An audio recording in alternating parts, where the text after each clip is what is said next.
Hello everyone. अब हम लोग बात करते हैं कंपनी रूल 1773 से लेकर 1858 के बीच में।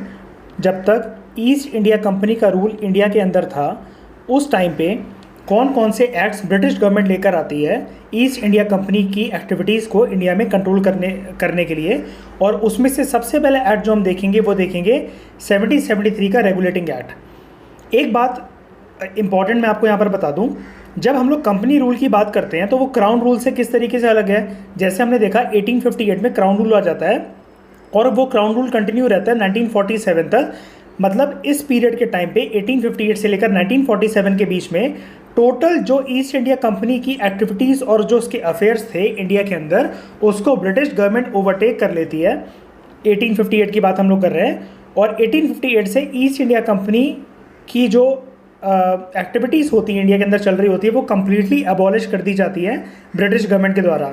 लेकिन जब हम लोग बात कर रहे हैं इस टाइम पीरियड की 1773 से लेकर 1858 कंपनी रूल के टाइम पीरियड की जब हम लोग बात करते हैं तो यहाँ पर सिर्फ सिंपल सा हमारा ये मतलब है कि 1773 से ब्रिटिश गवर्नमेंट ने ईस्ट इंडिया कंपनी के ऊपर एक नज़र बनाकर रखना शुरू कर दी।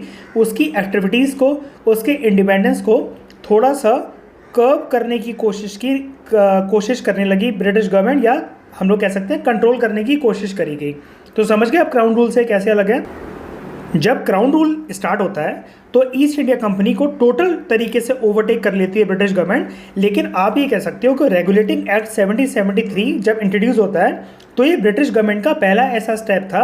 एक तरीके से अगर हम लोग बोले ईस्ट इंडिया कंपनी के ऊपर कंट्रोल लगना इस एक्ट से शुरू हो गया था, टोटल तरीके से कंट्रोल नहीं लगा था। मतलब आज से पहले ब्रिटिश गवर्नमेंट ने ईस्ट इंडिया कंपनी को कंप्लीट इंडिपेंडेंस दे रखी थी इंडिया के अंदर, लेकिन उस इंडिपेंडेंस को अब थोड़ा सा कंट्रोल करना शुरू कर दिया था ब्रिटिश गवर्नमेंट ने। ठीक है, तो अब हम लोग स्टार्ट करते हैं अपना पहला एक्ट रेगुलेटिंग एक्ट 1773। यहाँ पर राइटर बोलते हैं रेगुलेटिंग एक्ट 1773 कॉन्स्टिट्यूशनल इंपॉर्टेंस की डायरेक्शन में एक बहुत ही ज़्यादा ग्रेट, एक बहुत ही ज़्यादा अच्छा एक्ट माना जाता है। इसके 3 रीजंस बताते हैं मेरे राइटर। ये पहला ऐसा स्टेप था जो ब्रिटिश गवर्नमेंट लेती है ईस्ट इंडिया कंपनी की एक्टिविटीज़ को, उसके अफेयर्स को इंडिया में कंट्रोल करने के लिए और रेगुलेट करने के लिए।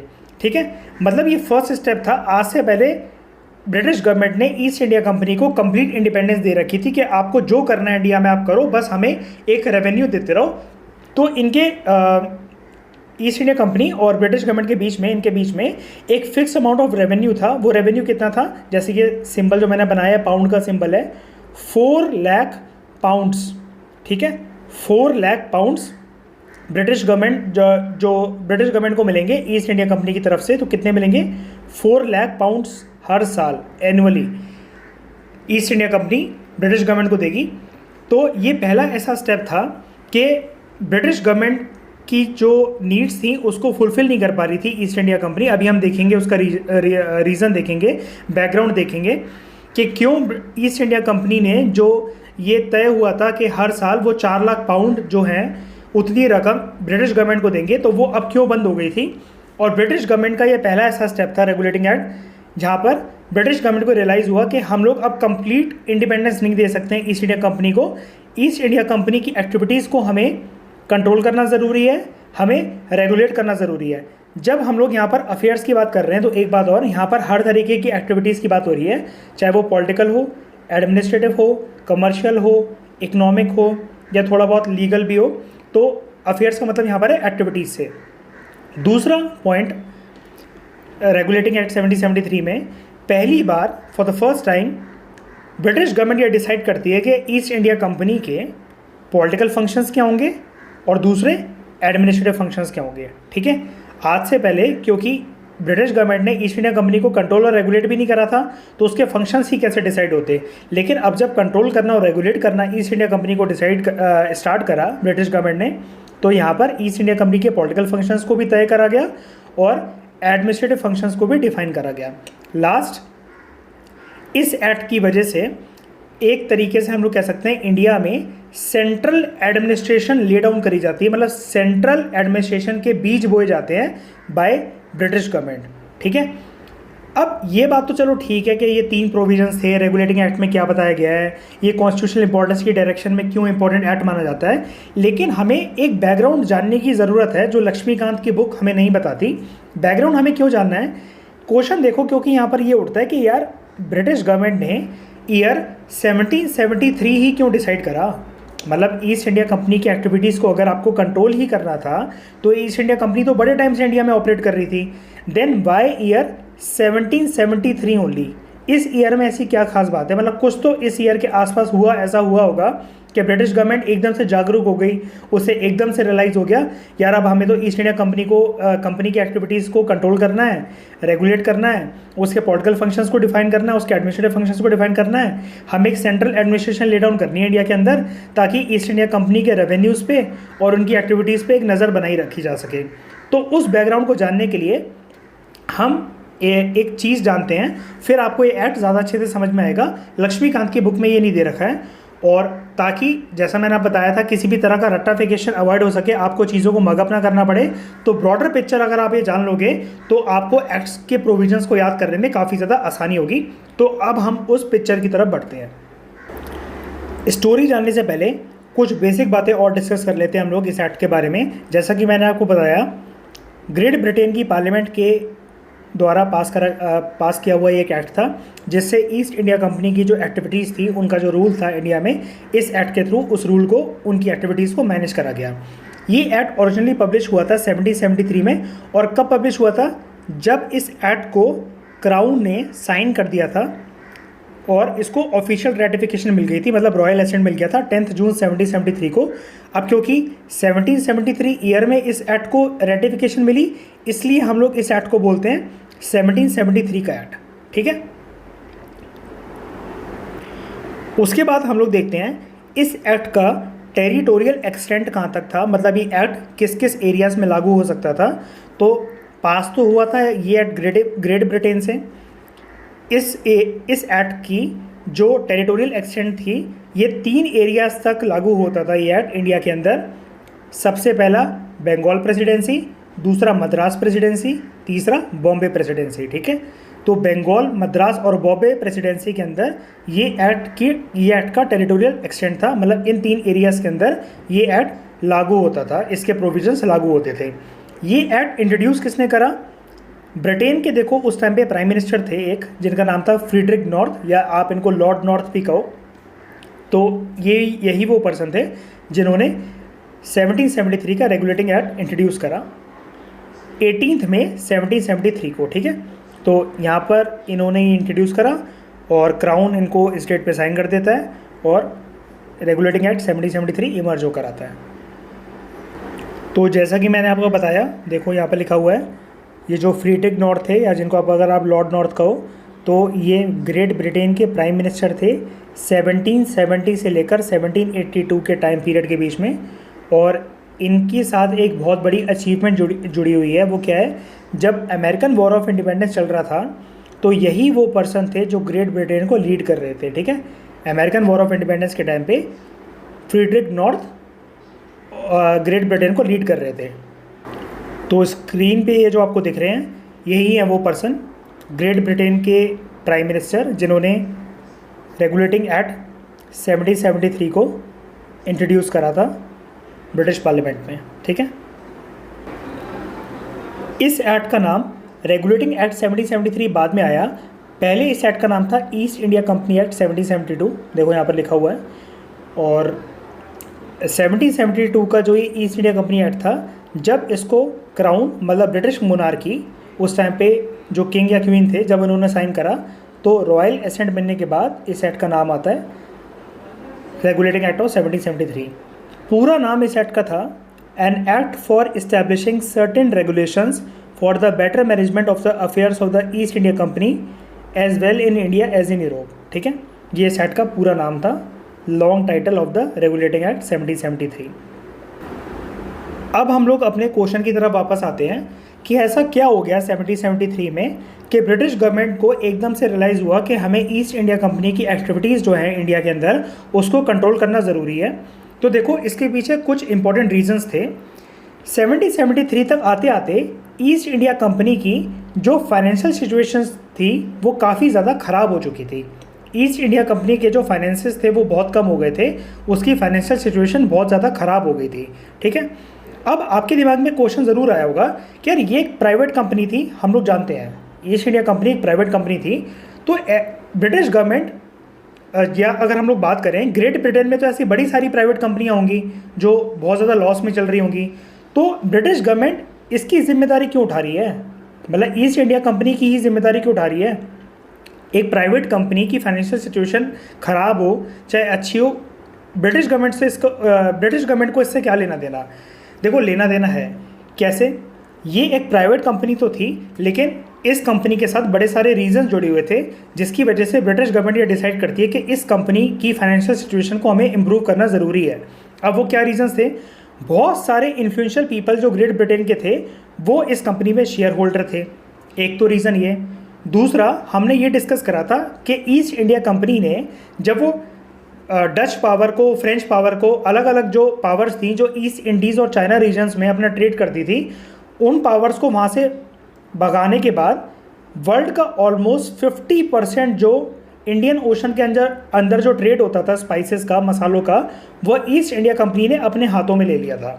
ठीक है, इसके साथ ही, इस ट्रेड के साथ ही बात यहाँ पर ईस्ट इंडिया कंपनी की नहीं थी, बात यहाँ पर ब्रिटिश गवर्नमेंट की प्रेस्टीज की थी, मतलब ग्रेट ब्रिटेन के प्रेस्टीज की थी, उसके टाइटल प्रेस्टीज की थी। मतलब अगर ईस्ट इंडिया कंपनी, देखो यहाँ पर फाइनेंशियल सिचुएशन उसकी ख़राब है और अगर वो फाइनेंशियल सिचुएशन इंप्रूव करने की जिम्मेदारी या किसी भी तरह से ईस्ट इंडिया कंपनी की एक्टिविटीज़ को कंट्रोल करने की जिम्मेदारी अगर ब्रिटिश गवर्नमेंट ना ले, तो ऐसी सिचुएशन में एक प्राइवेट कंपनी करेगी क्या? जो प्राइवेट कंपनी जैसे यहाँ पर ईस्ट इंडिया कंपनी है, वो इंडिया में अभी तक ऑपरेट कर रही थी, उसके फाइनेंशियल सिचुएशन अगर ख़राब होंगे तो वो बैक पैक करेगी और ग्रेट ब्रिटेन वापस लौट कर आ जाएगी। अब ये चीज़ ब्रिटिश गवर्नमेंट चाहती नहीं थी। क्यों नहीं चाहती थी? क्योंकि अभी हमने डिस्कस करा, एक तो ग्रेट ब्रिटेन की प्रेस्टीज जुड़ी हुई थी इस कंपनी के साथ, क्योंकि वर्ल्ड में जो 50% ट्रेड हो रहा था स्पाइसेस का वो इसी कंपनी के द्वारा हो रहा था, और कंपनी का नाम ना होकर ग्रेट ब्रिटेन का नाम ज़्यादा था, ब्रिटिश एम्पायर का नाम ज़्यादा था, कि अल्टीमेटली चाहे भले ये कंपनी कंट्रोल कर रही थी वर्ल्ड का 50% ट्रेड, लेकिन नाम तो कंट्री का ही होगा ना। ठीक है, दूसरा हमने डिस्कस करा, बहुत ही ज़्यादा रिच और इन्फ्लुएंशियल पीपल इस कंपनी के साथ जुड़े हुए थे, वो ईस्ट इंडिया कंपनी के शेयर होल्डर्स थे। और क्या हुआ?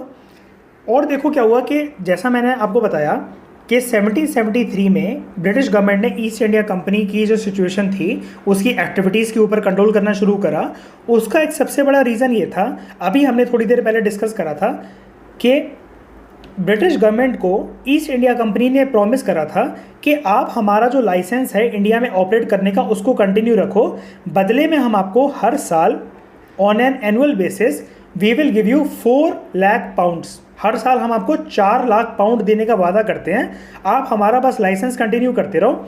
तो ब्रिटिश गवर्नमेंट को लगा ठीक है, हमें इससे क्या दिक्कत हो सकती है, हम लाइसेंस कंटिन्यू करते रहेंगे आपका, आप एक प्राइवेट कंपनी हो, आप वहाँ से ऑपरेट करो, हमें तो अपने प्रॉफिट से मतलब है, आप जो हमारे बीच में डीलिंग तय हुई है 4 लाख पाउंड की हर साल, आप हमें वो देते रहो, बदले में आप इंडिया जैसी कंट्री को चाहे निचोड़ जाओ, पूरा उसका पूरा प्रॉफिट खा जाओ, हमें उससे कुछ लेना देना नहीं है, ये रकम बस जो 4 लाख पाउंड की है हर साल हमारे पास आ जानी चाहिए। लेकिन हुआ क्या, 1773 में, या अगर हम लोग बात करें दूसरी इससे पहले वाले सालों की, 1768 से ही ईस्ट इंडिया कंपनी अपनी कमिटमेंट्स को पूरा नहीं कर पा रही थी। कौन सी कमिटमेंट्स को? ये जो 4 लाख पाउंड हर साल ब्रिटिश गवर्नमेंट को देने का वादा करा था ईस्ट इंडिया कंपनी ने, 1768 ईयर से it was enable to meet its commitments. ठीक है, अब क्यों कमिटमेंट्स को मीट नहीं कर पा रही थी? ऑब्वियस सी बात है कि उसकी फाइनेंशियल सिचुएशन जो है वो काफ़ी ज़्यादा ख़राब हो गई होगी ईस्ट इंडिया कंपनी की। अब एक और रीज़न फिर जानते हैं कि फाइनेंशियल सिचुएशन अगर ईस्ट इंडिया कंपनी की ख़राब हो गई थी तो वो क्यों हो गई थी। देखो, ईस्ट इंडिया कंपनी को सबसे ज़्यादा जो प्रॉफिट होता था ना, वो अमेरिका में चाय बेचकर होता था।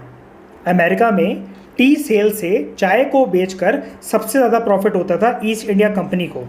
लेकिन हुआ क्या, डच जो पावर थी, पोर्चुगीज़ पावर थी, जब ईस्ट इंडीज़ रीजन में, इंडियन ओशन रीजन में जब डच पावर ऑपरेट कर रही थी, और हमने देखा था ईस्ट इंडिया कंपनी के आने के बाद डच पावर को वहाँ से जाना पड़ता है, तो डच पावर ने ये पता लगाया, पोर्चुगीज़ ने पता लगाया कि ईस्ट इंडिया कंपनी को सबसे ज़्यादा प्रॉफिट होता कहाँ से है। तो डच को ये पता लगा कि सबसे ज़्यादा ईस्ट इंडिया कंपनी को प्रॉफिट होता है अमेरिका में चाय बेचकर। तो अब ईस्ट इंडिया कंपनी की प्रेस्टीज को ख़त्म करने के लिए इन्होंने क्या करा, पोर्चुगीज कंपनी ने, डच की जो ट्रेडिंग कंपनी थी, उन्होंने क्या करा कि अमेरिका को बहुत ही ज़्यादा सस्ते दामों पर चाय बेचना शुरू कर दी, स्मगल टी बेचना शुरू कर दी। इसका रीज़न सिर्फ मोटिव एक ही था, एक तो ईस्ट इंडिया कंपनी की प्रॉफिट को अमेरिका से ख़त्म करना और वो प्रॉफिटेबल उतनी कंपनी ना रह पाए और इसके ऊपर कर्जा आ जाए और वो इंडिया से भाग जाए। ठीक है, तो हुआ क्या, अब पहले की सिचुएशन में एक टर्न आ गया। अब 85% जितनी टोटल टी थी पहले ईस्ट इंडिया कंपनी सप्लाई करती थी, लेकिन अब 85% टी, पूरी की पूरी चाय का जो कारोबार था अमेरिका के अंदर, वो सप्लाई करने वाली पावर अब बन गई थी डच पावर। अब ऑब्वियसली बात है, सिचुएशन आपको यहाँ पर दिख रही है कि अगर हम लोग आसान तरीके में इसको समझें, 85% टोटल जो टी का जो सेल होता था ईस्ट इंडिया कंपनी के द्वारा अमेरिका के अंदर, अब वो नहीं हो पा रहा था।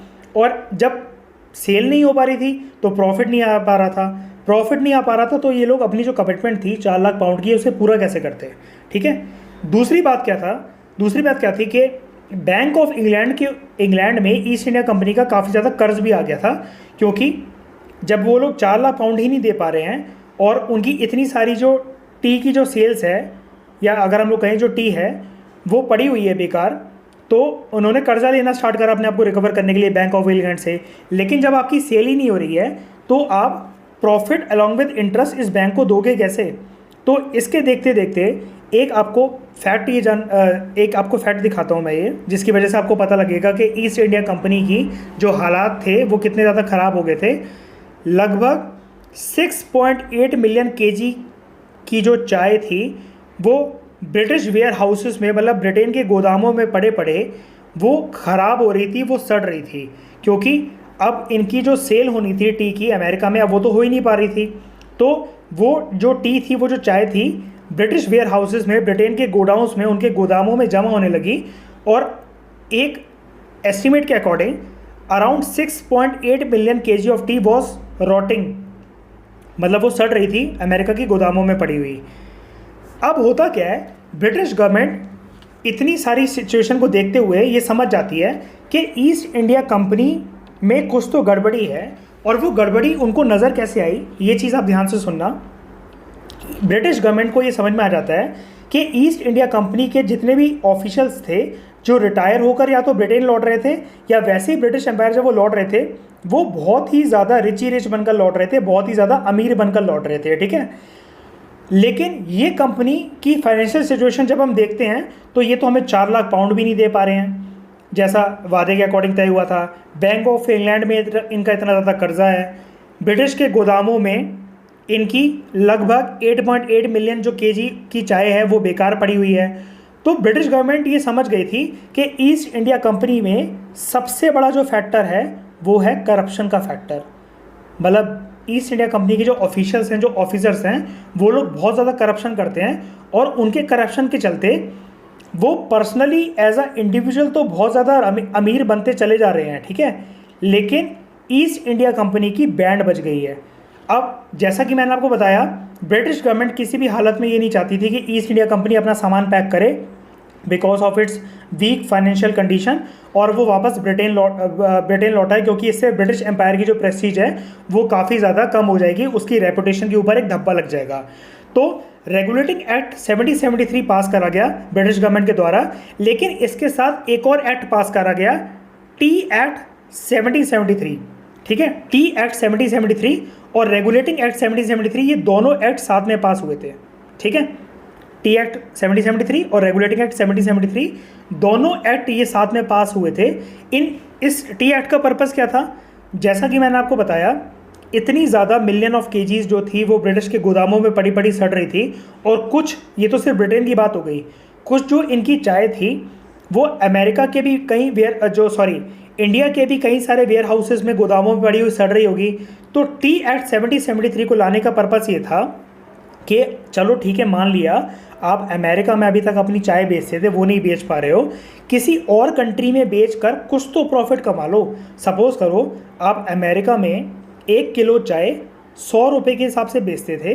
तो इस टी एक्ट 1773 का पर्पज़ ये था, एग्जाम्पल के तौर पे हम लोग ये समझ रहे हैं कि चलो कोई बात नहीं, ₹100 की ना देकर ₹50 की ही दे देते हैं। एटलीस्ट ये जो चाय जो सड़ रही है ब्रिटिश के गोदामों में पड़े पड़े और इंडिया के गोडाउंस में पड़े हुए जो चाय सड़ रही है, सड़ने से बेटर है कि हम लोग इस टी को किसी कंट्री को बेच दें या फिर नंबर ऑफ़ कंट्रीज़ को बेच के कुछ तो प्रॉफिट कमा लें। ₹100 नहीं आएंगे तो कम से कम 50 तो आएंगे, 50 नहीं आएंगे तो कम से कम ₹25 तो आएंगे। तो ये पर्पज़ था टी एक्ट का 1773 का। ये तो हो गया स्पेशल एक्ट, ताकि टी की सेल्स हो सके, जो 85% टी अब जो ये ईस्ट इंडिया कंपनी बेच नहीं पा रहे थे। लेकिन ओवरऑल ईस्ट इंडिया कंपनी की करप्शन को मिटाने के लिए और उनको ओवरऑल एडमिनिस्टर करने के लिए एक्ट आता है, रेगुलेटिंग एक्ट 1773 का, ठीक है, ताकि जो financially troubled British east India company है उसको उस परेशानी से बाहर निकाला जा सके। और यहाँ पर ब्रिटिश गवर्नमेंट का पर्सनल मोटिव क्या था? पर्सनल मोटिव यही था, देखो, कि एक तो ब्रिटिश एम्पायर की प्रेस्टीज खत्म नहीं होनी चाहिए, दूसरा 4 लाख पाउंड जो एनुअली आ रहे थे उनसे भी घाटा हो रहा था उन्हें, और बैंक ऑफ इंग्लैंड, ठीक है, क्योंकि ये भी ब्रिटिश गवर्नमेंट का ही एक पब्लिक सेक्टर बैंक था, तो इसमें भी ब्रिटिश ईस्ट इंडिया कंपनी के जो आप कह लो कर्जा था वो बढ़ता चला जा रहा था। तो इन सारे फैक्टर्स को ध्यान में रखते हुए ब्रिटिश गवर्नमेंट ये स्टेप लेती है कि हम लोग regulating act along with T act of 1773 introduce करेंगे, ताकि ईस्ट इंडिया कंपनी की फाइनेंशियल पोजीशन को इम्प्रूव करा जा सके।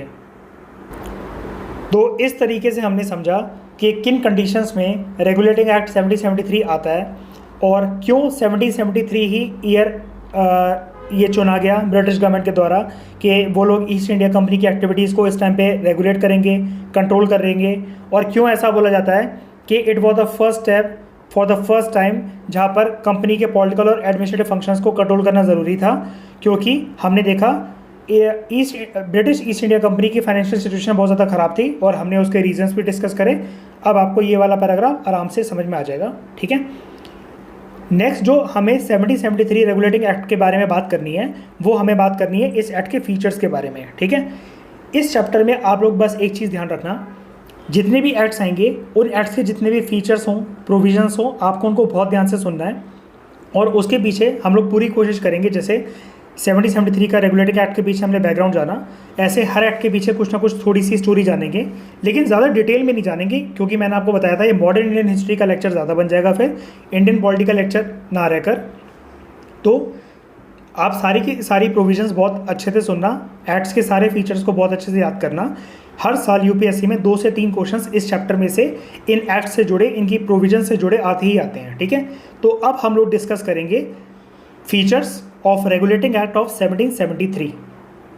तो क्या फीचर्स हैं रेगुलेटिंग एक्ट 1773 के? हमारी लक्ष्मीकांत की बुक में ये 5 फीचर्स गिवन हैं। पहले 2 फीचर्स को हम लोग कंबाइन करके डिस्कस करेंगे, लेकिन इन फीचर्स को डिस्कस करने से पहले कुछ बेसिक टर्म्स आपको जाननी पड़ेंगी। जैसे पहली प्रोविज़न इस एक्ट की हमारे बुक में ये बोली जाती है, गवर्नर जनरल जो बंगाल के गवर्नर थे उनका डेजिग्नेशन चेंज करके गवर्नर जनरल ऑफ बंगाल कर दिया गया। तो हमें ये जानना पड़ेगा कि डिफरेंस ही क्या होता है गवर्नर जनरल ऑफ बंगाल और गवर्नर ऑफ बंगाल में। उसके बाद यहाँ पर जैसे ये लिखा हुआ है कि जो बंगाल के गवर्नर को जब गवर्नर जनरल बना दिया तो बॉम्बे और मद्रास की जो प्रेसिडेंसीज थी उनकी position as compare to Bengal presidency कम हो गई थी। लेकिन पहले बंगाल, बॉम्बे और मद्रास की प्रेसिडेंसीज की जो पोजीशन थी वो तीनों की इक्वल थी। तो हमें ये जानना पड़ेगा कि प्रेसिडेंसीज का मतलब क्या होता है, क्यों यहाँ पर इस एक्ट में सिर्फ इन्हीं तीनों रीजन्स की बात करी जा रही है, बॉम्बे, मद्रास और बंगाल। तो इन सारी चीज़ों को समझने के लिए हमें कुछ टर्म्स की तरफ जाना पड़ेगा। अपने थोड़े से कॉन्सेप्ट्स पहले क्लियर करते हैं, उसके बाद ये 5 फीचर्स आपको ज़्यादा अच्छे तरीके से याद हो जाएंगे। सबसे पहले हम लोग मतलब जानते हैं कि प्रेसिडेंसीज़ का मतलब क्या होता है। देखो, जब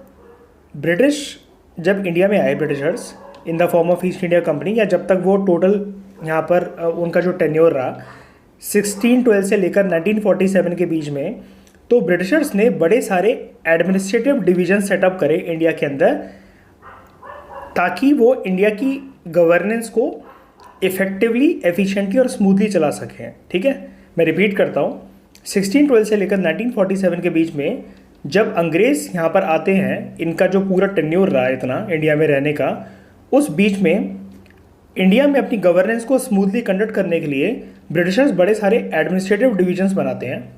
अब एडमिनिस्ट्रेटिव डिविजन्स का मतलब क्या होता है, जैसे इनको ट्रेड से रिलेटेड कोई चीज़ इंडिया में कंट्रोल करनी है, इकोनॉमी से रिलेटेड कोई चीज़ कंट्रोल करनी है, फाइनेंशियल मैटर से रिलेटेड कोई चीज़ कंट्रोल करनी है, या लीगल इश्यूज़ के साथ कुछ डील करना है। जैसे हमने देखा था कि दीवानी में इनको जो सिविल जस्टिस के राइट थे वो दे दिए गए थे। तो अब बड़े सारे एडमिनिस्ट्रेटिव एरियाज़ क्योंकि इमर्ज होकर आ रहे थे, तो इन्होंने बड़े सारे एडमिनिस्ट्रेटिव डिविजन्स इस्टेब्लिश करे। उनमें से सबसे इंपॉर्टेंट एडमिनिस्ट्रेटिव डिविजन्स जो ब्रिटिशर्स इस्टेब्लिश करते हैं वो ट्रेड से रिलेटेड इस्टेब्लिश करते हैं, जिसको हम लोग कहते हैं फैक्ट्रीज या फिर ट्रेडिंग पोस्ट। इन्हीं एडमिनिस्ट्रेटिव डिविजन्स को मतलब अलग अलग टर्म से बुलाया जाता है।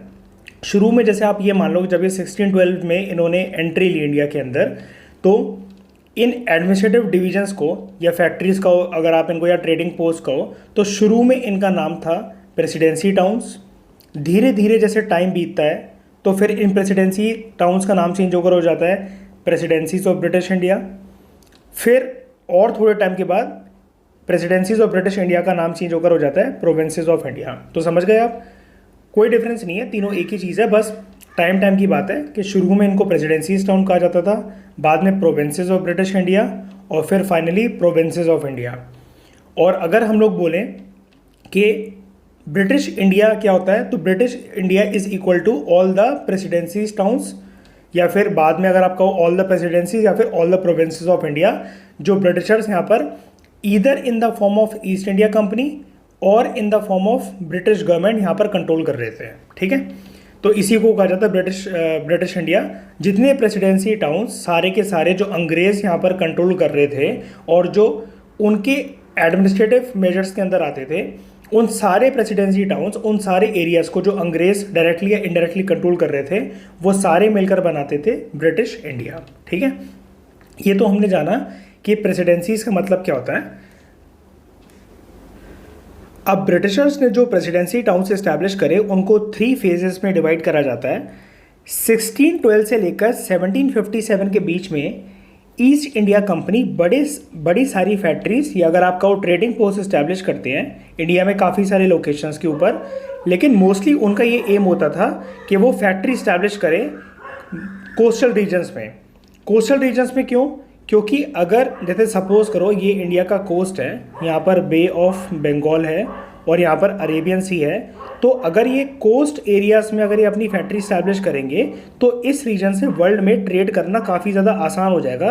क्योंकि हमने देखा था इस रीजन में आता है ईस्ट इंडीज़, ऊपर आता है चाइना, और इसी रीजन में बाद में ईस्ट इंडिया कंपनी ने वर्ल्ड का ऑलमोस्ट 50% ट्रेड कंट्रोल कर लिया था स्पाइसेस से रिलेटेड, मतलब मसालों का ट्रेड 50% पूरा ईस्ट इंडिया कंपनी के हाथों में आ गया था।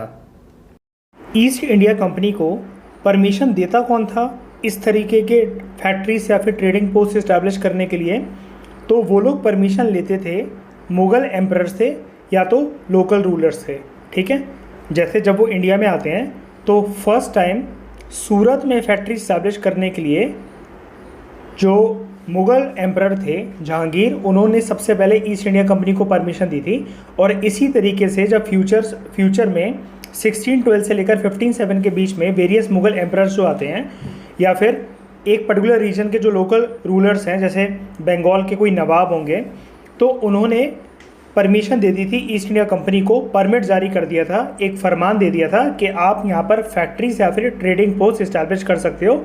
और हमने देखा शुरू में ईस्ट इंडिया कंपनी की कोशिश क्या रहती थी कि वो सबसे पहले फैक्ट्रीज या फिर ट्रेडिंग पोस्ट कौन से रीजन्स में इस्टेब्लिश कर सके, तो मोस्टली वो लोग ये चाहते थे कि वो कोस्टल इंडिया के अंदर, कोस्टल रीजन्स के अंदर अपनी फैक्ट्रीज इस्टेब्लिश कर सकें।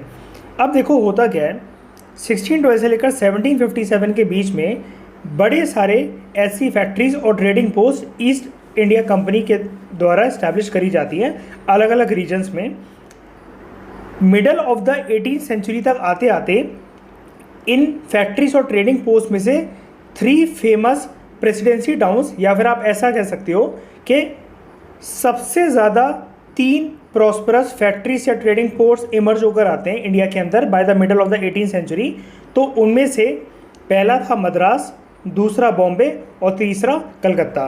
तो आप समझ गए 1612 से लेकर 1757 के बीच में ये continuously East India Company trading post और फैक्ट्रीज अलग अलग रीजन्स में स्टैब्लिश करते रहते हैं through permission of various Mughal emperors या फिर local rulers. Middle of the 18th century तक आते आते ये जो फैक्ट्रीज और ट्रेडिंग पोस्ट इस्टेब्लिश करी जा रही थी ईस्ट इंडिया कंपनी के द्वारा, उनमें से 3 ऐसी फैक्ट्रीज या ट्रेडिंग पोस्ट बहुत ही ज़्यादा प्रॉस्परस रीजन्स के तौर पे, मतलब अच्छा खासा इनका बिजनेस चल रहा था। ये 3 ट्रेडिंग पोस्ट फैक्ट्रीज इमर्ज होकर आती हैं 18th सेंचुरी के मिड में, और उनमें से इनका नाम था मद्रास, बॉम्बे और कलकत्ता। इनका साइज़ काफ़ी लार्ज था, टेरिटोरियल एक्सटेंट इनका काफ़ी ज़्यादा बड़ा था, और यहाँ से रेवेन्यू ईस्ट इंडिया कंपनी को बहुत ज़्यादा मिलने लगा। तो अमंग ऑल द फैक्ट्रीज या फिर ट्रेडिंग पोस्ट ये जो 3 प्रॉस्परस रीजन्स थे, इन्हीं तीनों प्रॉस्परस रीजन्स को कहा जाता है प्रेसिडेंसी टाउन्स। और यहीं से वो टर्म निकल कर आती है। जब हम रेगुलेटिंग एक्ट पढ़ रहे थे लक्ष्मीकांत में, हमने देखा था उसके जो 5 प्रोविजंस दे रखे हैं, उसी में से जो टर्म्स थी प्रेसिडेंसी। तो प्रेसिडेंसी का मतलब क्या होता है, यहीं से वो निकल कर आता है टर्म। तो अगर आपसे कोई पूछे what do you mean by the term presidency, आप सिंपल सा उनको कहो कि ईस्ट इंडिया कंपनी ने बड़ी सारी फैक्ट्रीज और ट्रेडिंग पोस्ट इस्टेब्लिश करे थे, लेकिन 3 ऐसे ट्रेडिंग पोस्ट और फैक्ट्रीज इस साइज़ में, इस रेवेन्यू के मामले में इमर्ज होकर आए कि जहाँ से सबसे ज़्यादा प्रॉफिट हो रहा था ईस्ट इंडिया कंपनी को और रेवेन्यू बहुत ज़्यादा मिल रहा था। तो वो थे मद्रास, बॉम्बे और कलकत्ता। अब हम लोग सेकेंड फेज़ की बात करें कि 1757 से लेकर 1858 के बीच में जो ये फैक्ट्रीज और ट्रेडिंग पोस्ट थे, अभी तक तो हमने देखा middle of the 18th century तक ये 3 इमर्ज होकर आए थे, लेकिन 1757 से लेकर 1858 के बीच में ये इस तरीके के जो प्रेसिडेंसी टाउन्स थे, ब्रिटिश ईस्ट इंडिया कंपनी को इन तीनों के अलावा इस पीरियड में और भी ज़्यादा प्रेसिडेंसी टाउन्स से प्रॉफिट आने लगा, और भी ज़्यादा प्रेसिडेंसी टाउन्स नए नए इमर्ज होकर आए। और उन सारे प्रेसिडेंसी टाउन्स को, मतलब पहले ये 3 थे लेकिन बाद में ये नंबर में ग्रो हो गए इस पीरियड के अंदर, तो इन प्रेसिडेंसी टाउन्स को कहा जाने लगा सिंपली प्रेसिडेंसीज। ठीक है, लेकिन जब ये प्रेसिडेंसीज इस्टेब्लिश होती हैं तो देखो यहाँ पर एरा दे रखा है 1757 से लेकर 58 तक, और हमने देखा 1773 के पीरियड में जैसे ही 1773 ईयर आएगा तो रेगुलेटिंग एक्ट आ जाएगा। तो यहाँ पर देखो सेम चीज़ लिखी हुई है कि ब्रिटिश गवर्नमेंट ने भी अब थोड़ी बहुत निगरानी रखना शुरू कर दी। ओवरसाइट का मतलब निगरानी रखना शुरू कर दी, एक थोड़ा सा कंट्रोल रखना शुरू कर दिया ईस्ट इंडिया कंपनी के ऊपर। और अब जो ये प्रेसिडेंसीज इमर्ज होकर आई जहाँ से ईस्ट इंडिया कंपनी को रेवेन्यू मिलता था, तो वो रेवेन्यू की जिम्मेदारी या टोटल देखभाल अब ईस्ट इंडिया कंपनी के हाथों में ना होकर थोड़ी सी उनको क्राउन के साथ शेयर करनी पड़ती थी। वो जिम्मेदारी, वो रेवेन्यू, क्राउन का मतलब यहाँ पर क्या है, ब्रिटिश गवर्नमेंट के साथ शेयर करना पड़ता था ईस्ट इंडिया कंपनी को। और धीरे धीरे ग्रेजुअली ईस्ट इंडिया कंपनी की जो मर्केंटाइल प्रिविलेजेस थी, मतलब ट्रेड से जितना प्रॉफिट होता था उनको, धीरे धीरे करके ब्रिटिश गवर्नमेंट ने उसको ओवरटेक कर लिया। ट्रेडिंग का होल सोल जो प्रॉफिट था 1612 से लेकर 1757 के बीच में, वो तो जाता था ईस्ट इंडिया कंपनी को, लेकिन 1757 से लेकर 1858 के बीच में जो मर्केंटाइल प्रिविलेजेस या फिर आप कहो ट्रेडिंग प्रॉफिट्स जो मिलते थे ईस्ट इंडिया कंपनी को, वो उनको ब्रिटिश क्राउन के साथ या फिर ब्रिटिश गवर्नमेंट के साथ शेयर करने पड़ते थे। क्यों करने पड़ते थे? क्योंकि शुरू में तो सिर्फ 3 ही प्रेसिडेंसी टाउन्स फेमस थे, लेकिन 1757 से लेकर 58 पीरियड के बीच में इन तीनों प्रेसिडेंसी टाउन्स के अलावा और भी ज़्यादा प्रेसिडेंसी टाउन्स इस्टेब्लिश हो गए। मतलब जैसे आप इमेजिन कर लो कि 10 प्रेसिडेंसी टाउन्स इमर्ज हुए 1960s में, 1970s में 20 आ गए, 1858 तक आते आते उनके पास ऑलमोस्ट जैसे सपोज करो 100 प्रेसिडेंसी टाउन्स इमर्ज होकर आ गए। लेकिन इन प्रेसिडेंसी टाउन्स को इस टाइम पीरियड पे क्या कहते थे हम लोग इनको कहते थे प्रेसिडेंसीज। और प्रेसिडेंसी से जो भी अब रेवेन्यू आता था ईस्ट इंडिया कंपनी के पास, वो उनको क्राउन के साथ, ब्रिटिश गवर्नमेंट के साथ शेयर करना पड़ता था। तो ये हमने पढ़ा दूसरा पीरियड ईस्ट इंडिया कंपनी के ट्रेडिंग पोस्ट या फिर फैक्ट्री से रिलेटेड। तीसरे पीरियड में क्या होता है, 1857 में जब हमने देखा था सेपॉय म्यूटिनी या फिर जिसको हम लोग कहते हैं रिवोल्ट ऑफ 1857 होता है, तो मैंने आपको बताया था British government east India Company की पावर्स को, उनकी ऑटोनॉमी को इंडिया से पूरी की पूरी तरीके से ख़त्म कर देती है। क्यों ख़त्म कर देती है? क्योंकि 1857 के रेबिलियन के बाद एक एक्ट आएगा 1858 का एक्ट, और 1858 के एक्ट के बाद ब्रिटिश गवर्नमेंट टोटल तरीके से पावर को ओवरटेक कर लेगी इंडिया में, और ईस्ट इंडिया कंपनी की अथॉरिटी पूरी तरीके से इंडिया के अंदर डाइल्यूट हो जाएगी, ख़त्म कर दी जाएगी। अब एक चीज़ आप ध्यान से सुनना, 1858 में जैसे ही ब्रिटिश गवर्नमेंट क्राउन के पास जब पावर पूरी की पूरी आ जाती है, तो इंडिया के अलावा अदर कंट्रीज़ में भी वो एडमिनिस्ट्रेटिव मैकेनिज्म सेटअप करते हैं। मतलब ब्रिटिश गवर्नमेंट इंडियन टेरिटरी के अलावा और भी कंट्रीज़ की टेरिटरी को यूज़ करती है अपने प्रॉफिट्स को एक्सपेंड करने के लिए। यहाँ पर कौन एक्सपेंड कर रहा है अपना प्रॉफिट? यहाँ पर अब क्योंकि क्राउन रूल आ गया ब्रिटिश गवर्नमेंट, अब वो क्योंकि इंडिया को डायरेक्टली एडमिनिस्टर कर रहे हैं, तो इंडिया से टच होने वाली काफ़ी ज़्यादा कंट्रीज से भी वो लोग जो बॉर्डरिंग रीजन्स है या फिर नेबरिंग कंट्रीज़ अगर आप कहो इंडिया की, उनके लैंड को भी अब ब्रिटिश गवर्नमेंट ने ऑक्यूपाई करना शुरू कर दिया था प्रॉफिट या फिर कमर्शियल पर्पसेस से। और उनमें से एक रीजन था अपर बर्मा का रीजन, जिसको हम लोग प्रेजेंट टाइम में कहते हैं म्यांमार। तो ऊपर वाला पार्ट म्यांमार का, इसको भी एडमिनिस्टर करना शुरू कर दिया था ब्रिटिश गवर्नमेंट ने। और जब इंडियन सब कॉन्टिनेंट मतलब इंडियन टेरिटरी के बियॉन्ड जाकर जब ब्रिटिश गवर्नमेंट ने एडमिनिस्ट्रेटिव मेजर्स को संभाला और उसकी जिम्मेदारी ली, तो फिर प्रेसिडेंसीज का नाम चेंज होकर हो जाता है प्रोविंसेस। ठीक है, तो सिंपल सा अगर आपसे मैं कहूँ कि एक रीज़न क्या है कि शुरू में प्रेसिडेंसीज टाउन्स जो थे वो टोटल ईस्ट इंडिया कंपनी संभालती थी। प्रेसिडेंसीज जो थे, जब प्रेसिडेंसी टाउन्स का नाम चेंज होकर प्रेसिडेंसीज हो जाता है तो ब्रिटिश गवर्नमेंट उनको ओवरटेक कर लेती है। और ब्रिटिश गवर्नमेंट की क्योंकि अब जो प्रेसिडेंसीज थी वो इंडिया तक सीमित ना होकर और भी कंट्रीज़, नेबरिंग कंट्रीज़ जो इंडिया को घेरे हुए थे, जैसे अपर बर्मा, अपर म्यांमार का रीजन जो था, उनमें भी अब ब्रिटिश गवर्नमेंट अपने एडमिनिस्ट्रेटिव मैकेनिज्म्स को सेटअप करना शुरू कर दिया था उन्होंने अपने कमर्शियल और प्रॉफिट इंटरेस्ट को एक्सपेंड करने के लिए।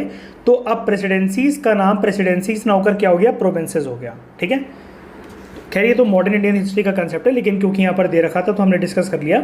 लेकिन अभी पॉलिटी के कंटेक्स्ट में जो हम लक्ष्मीकांत का चैप्टर पढ़ रहे हैं, जिसमें रेगुलेटिंग एक्ट हमें पढ़ना है, उसमें सिर्फ आपको प्रेसिडेंसीज़ के बारे में मेरे को बताना ज़रूरी था। तो आई होप इतनी क्लैरिटी से आपको पता लग गया होगा कि प्रेसिडेंसीज़ का सिंपल सा मतलब क्या। अगर इस पूरी डिस्कशन को अगर हम लोग एक क्रक्स निकालें अगर इसका, तो प्रेसिडेंसीज़ का सिंपल सा मतलब है वो फैक्ट्रीज या फिर वो ट्रेडिंग पोस्ट जो इमर्ज होकर आए, जहाँ से ईस्ट इंडिया कंपनी को बहुत ज़्यादा प्रॉफिट होता था। और वो ऐसे 3 प्रेसिडेंसीज़ कौन कौन से हैं? पहला मद्रास, दूसरा बॉम्बे और तीसरा कलकत्ता। ठीक है, अब इन्हीं तीनों का नाम गिवन था रेगुलेटिंग एक्ट में लक्ष्मीकांत के पेज में। तो अब आपको पता लग गया होगा कि क्यों लक्ष्मीकांत में जो प्रोविजंस दे रखे हैं रेगुलेटिंग एक्ट 1773 के, उसमें इन्हीं तीनों रीजन्स की बात करी जाती है, क्योंकि यही तीनों regions middle of the 18th century तक आते आते सबसे ज़्यादा प्रॉस्परस, फेमस और revenue generating presidency towns emerge होकर आए थे among all the presidencies towns established by East India Company. जितने भी प्रेसिडेंसी टाउन्स इस्टेब्लिश करे थे ईस्ट इंडिया कंपनी ने मुगल एम्परर्स या फिर लोकल रूलर्स की परमिशन लेते लेते, उनमें से यही तीनों प्रेसिडेंसीज टाउन से सबसे ज़्यादा रेवेन्यू कलेक्ट होना स्टार्ट हो गया था ईस्ट इंडिया कंपनी को। सबसे ज़्यादा प्रॉस्परस फैक्ट्रीज या फिर ट्रेडिंग पोस्ट थे ये। मैं आपको एक बार मैप से दिखाता हूँ, मैप से आपको ज़्यादा अच्छी इनकी लोकेशन समझ में आएगी। इस मैप से अब आपको ज़्यादा अच्छे से समझ में आएगा। तो आप सपोज़ करो कि ये उस टाइम का इंडिया का मैप है, और जैसा कि हम लोग बात कर रहे हैं, बड़ी सारी फैक्ट्रीज और trading post east India company ने इस्टेब्लिश करे परमिशन लेकर मुग़ल एम्परर से या फिर लोकल रीजन्स के नवाब से। तो जैसे सपोज़ कर लेते हैं कि उन्होंने अवध में, दिल्ली में, सिंध में, सेंट्रल प्रोविंसेस के रीजन में, बिहार में, हैदराबाद, मैसूर, कर्नाटका, इन सारी जगह पर उन्होंने ट्रेडिंग पोस्ट या फिर फैक्ट्रीज इस्टेब्लिश करी। लेकिन हमने क्या देखा, ब्रिटिशर्स मोस्टली ट्राई ये करते थे कि अगर उनको कोस्टल रीजन में अगर परमिशन मिल जाए ट्रेड करने की, तो वो तो उससे अच्छी बात कोई हो ही नहीं सकती, वो तो सोने पे सुहागा वाली बात है। तो मेजरली कोस्टल रीजन में अगर इनको ट्रेडिंग परमिट मिलता है फैक्ट्रीज इस्टेब्लिश करने का या ट्रेडिंग पोस्ट को बनाने का, तो इनका ट्रेड पूरे वर्ल्ड में कितना आसान हो जाएगा इस रीजन से यहाँ पर। ठीक है, हर डायरेक्शन में ये लोग ट्रेड कर सकते हैं थ्रू सीज, समुद्र के रास्ते से। ठीक है, और हमने देखा था इस रीजन में ईस्ट इंडीज़ है और ऊपर ये देखो चाइना। तो यहाँ से अगर ट्रेड करना देखो यहाँ पर बहुत ज़्यादा आसान है और यहाँ पर ये बहुत ज़्यादा आसान है। ठीक है, तो हम लोगों ने ये बात करी थी कि amongst all the factories and trading post establish by the British east India company, 3 ऐसे फैक्ट्रीज या फिर ट्रेडिंग पोस्ट थे जो बहुत ही ज़्यादा प्रॉस्परस थे, जो बड़े बन चुके थे और जिनसे सबसे ज़्यादा रेवेन्यू मिलता था ईस्ट इंडिया कंपनी को। तो ये देखो, ये है उनकी स्ट्रेटजिक लोकेशन, कलकत्ता, ये भी कोस्ट पर है, Madras again on the coast, and Bombay ये भी कोस्ट पर है। तो ये तीनों आपको दिख रहा होगा, ये कोस्टल रीजन में लाई करते हैं, इंडिया के कोस्ट के इनके किनारे हैं। ठीक है, तो ये तीनों फैक्ट्रीज और trading post British east India Company के द्वारा इस्टेब्लिश करे गए थे और सबसे ज़्यादा revenue British east India company को इन्हीं तीनों ट्रेडिंग पोस्ट से मिलता था। अब आप ध्यान से सुनना एक चीज़, ये जितने भी ट्रेडिंग पोस्ट थे, चाहे वो इंटीरियर के हो चाहे वो कोस्टल रीजन के हो, इन पोर्ट्स को कंट्रोल करने के लिए, इन फैक्ट्रीज़ को कंट्रोल करने के लिए एक पर्सन अपॉइंट करा जाता था ईस्ट इंडिया कंपनी के द्वारा, जिसका नाम होता था गवर्नर। ठीक है, याद रखना, अभी मैं सिर्फ गवर्नर बोल रहा हूँ, गवर्नर जनरल नहीं बोल रहा हूँ। तो इन ट्रेडिंग एरियाज़ को कंट्रोल करने के लिए एक पर्सन अपॉइंट करती थी ब्रिटिश ईस्ट इंडिया कंपनी, जिसका नाम होता था गवर्नर। ठीक है, हर एक ट्रेडिंग पोस्ट का, हर एक फैक्ट्री का एक गवर्नर अपॉइंट करा जाता था ईस्ट इंडिया कंपनी के थ्रू। तो अब क्वेश्चन ये उठता है, अगर सपोज करो अगर हम लोग अभी सिर्फ इन तीनों की बात करें, इन तीनों रीजन्स में अगर कलकत्ता में भी एक गवर्नर था, मद्रास में भी एक गवर्नर था और बॉम्बे में भी एक गवर्नर था, तो ब्रिटिश गवर्नमेंट ने सिर्फ यही क्यों डिसाइड करा कि बंगाल का, यानी कलकत्ता रीजन का, अगर आप कलकत्ता को बंगाल का हो, मतलब इसी रीजन इसी रीजन का गवर्नर ही गवर्नर जनरल क्यों बनेगा? मतलब गवर्नर यहाँ पर तीनों थे और हमने देखा था कि लक्ष्मीकांत हमारी ये कहती है, जो इसका फर्स्ट फीचर है रेगुलेटिंग एक्ट का, कि बंगाल के गवर्नर को गवर्नर जनरल बना दिया था इस एक्ट के थ्रू। तो मद्रास के गवर्नर को भी तो गवर्नर जनरल बना सकते थे, बॉम्बे के गवर्नर को भी तो गवर्नर जनरल की टाइटल या फिर पोस्ट दे सकते थे, बंगाल के गवर्नर को ही गवर्नर जनरल की पोस्ट क्यों मिली? ठीक है, इसका कुछ तो रीज़न होगा ना, कि मतलब बाकी सबको आपने इग्नोर कर दिया, बॉम्बे को इग्नोर करा, मद्रास को इग्नोर करा, और इसी पर्सन का जो यहाँ पर बंगाल में था, इसकी पोजीशन ही आपने क्यों रेस करने की सोची? ठीक है, तो उसके पीछे का रीज़न आपको यहाँ पर देखने को मिलेगा। उसका रीज़न देखो, बंगाल प्रेसिडेंसी जिसकी हम बात कर रहे हैं कि यहाँ के गवर्नर को गवर्नर जनरल बनाया गया, इस प्रेसिडेंसी को हम लोग प्रेसिडेंसी ऑफ फोर्ट विलियम भी कहते थे उस टाइम पे, और ये ब्रिटिश एम्पायर का एक सब डिवीज़न था, काफ़ी इम्पोर्टेंट सेंटर था। ठीक है, इसके पीछे कुछ रीजंस हैं। कलकत्ता जो कि बंगाल प्रेसिडेंसी की कैपिटल थी, उस टाइम पे 20वीं सेंचुरी तक कलकत्ता जो थी वो डी फैक्टो कैपिटल भी थी इंडिया की। मतलब डी फैक्टो का मतलब होता है एक्चुअल में कलकत्ता जो थी वो बंगाल की कैपिटल तो थी, लेकिन वो उस टाइम पे इंडिया की कैपिटल भी मानी जाती थी।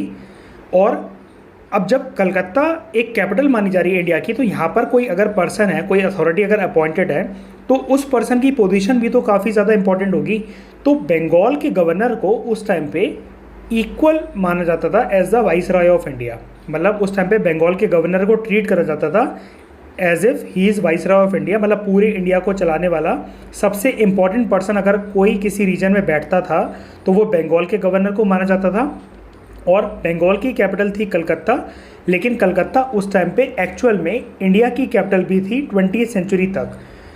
अब ये रीज़न है कि यहाँ पर क्योंकि जो पर्सन की जो पोस्ट है वो इतनी इम्पॉर्टेंट है, बंगाल के गवर्नर को वाइसरॉय समझा जाता था पूरे इंडिया का, और कलकत्ता क्योंकि उस टाइम पे बंगाल की कैपिटल होने के अलावा पूरे इंडिया की भी कैपिटल थी, इस रीज़न की वजह से हम लोग ये कह सकते हैं कि बंगाल के गवर्नर को ब्रिटिश गवर्नमेंट डिसाइड करती है कि वो गवर्नर जनरल बनेगा।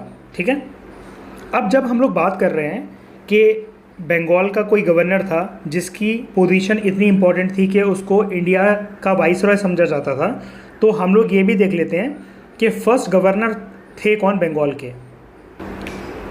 तो यही है वो पर्सन जिनको बंगाल का फर्स्ट गवर्नर माना जाता है। ठीक है, याद रखना, जब हम लोग कह रहे हैं गवर्नर तो ये गवर्नर जनरल नहीं है, गवर्नर की पोस्ट अलग है, गवर्नर जनरल की अलग है। तो रॉबर्ट क्लाइव 2 बार गवर्नर बनते हैं बंगाल के। एक तो 1757 से लेकर 1760 तक।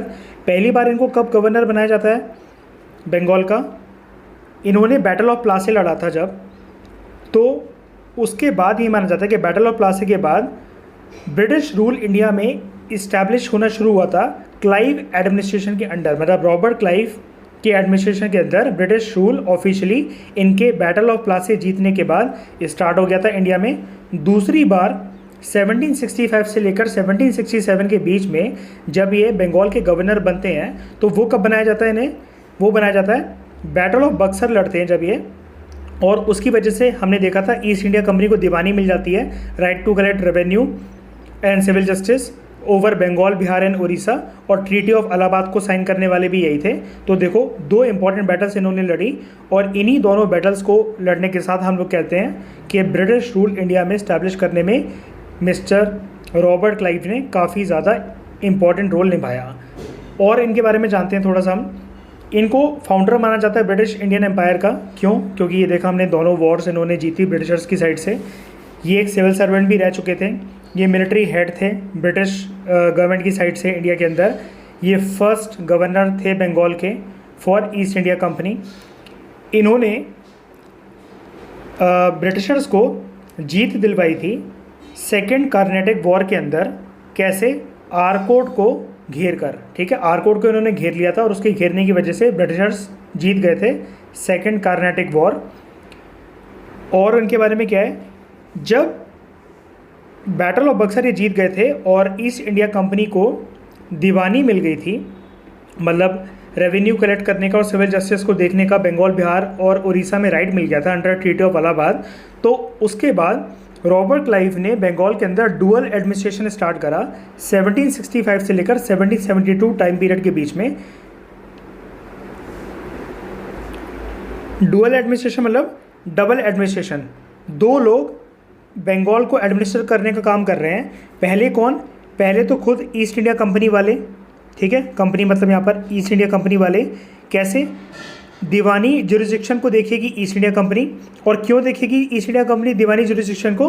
क्योंकि आप ईयर देखो एक बारी यहाँ पर 1765, और क्या हुआ था 1765 में? Treaty of Allahabad, battle of Buxar को जीतने के बाद दीवानी जुरिस्डिक्शन को देखने का काम मिल गया था कंपनी को।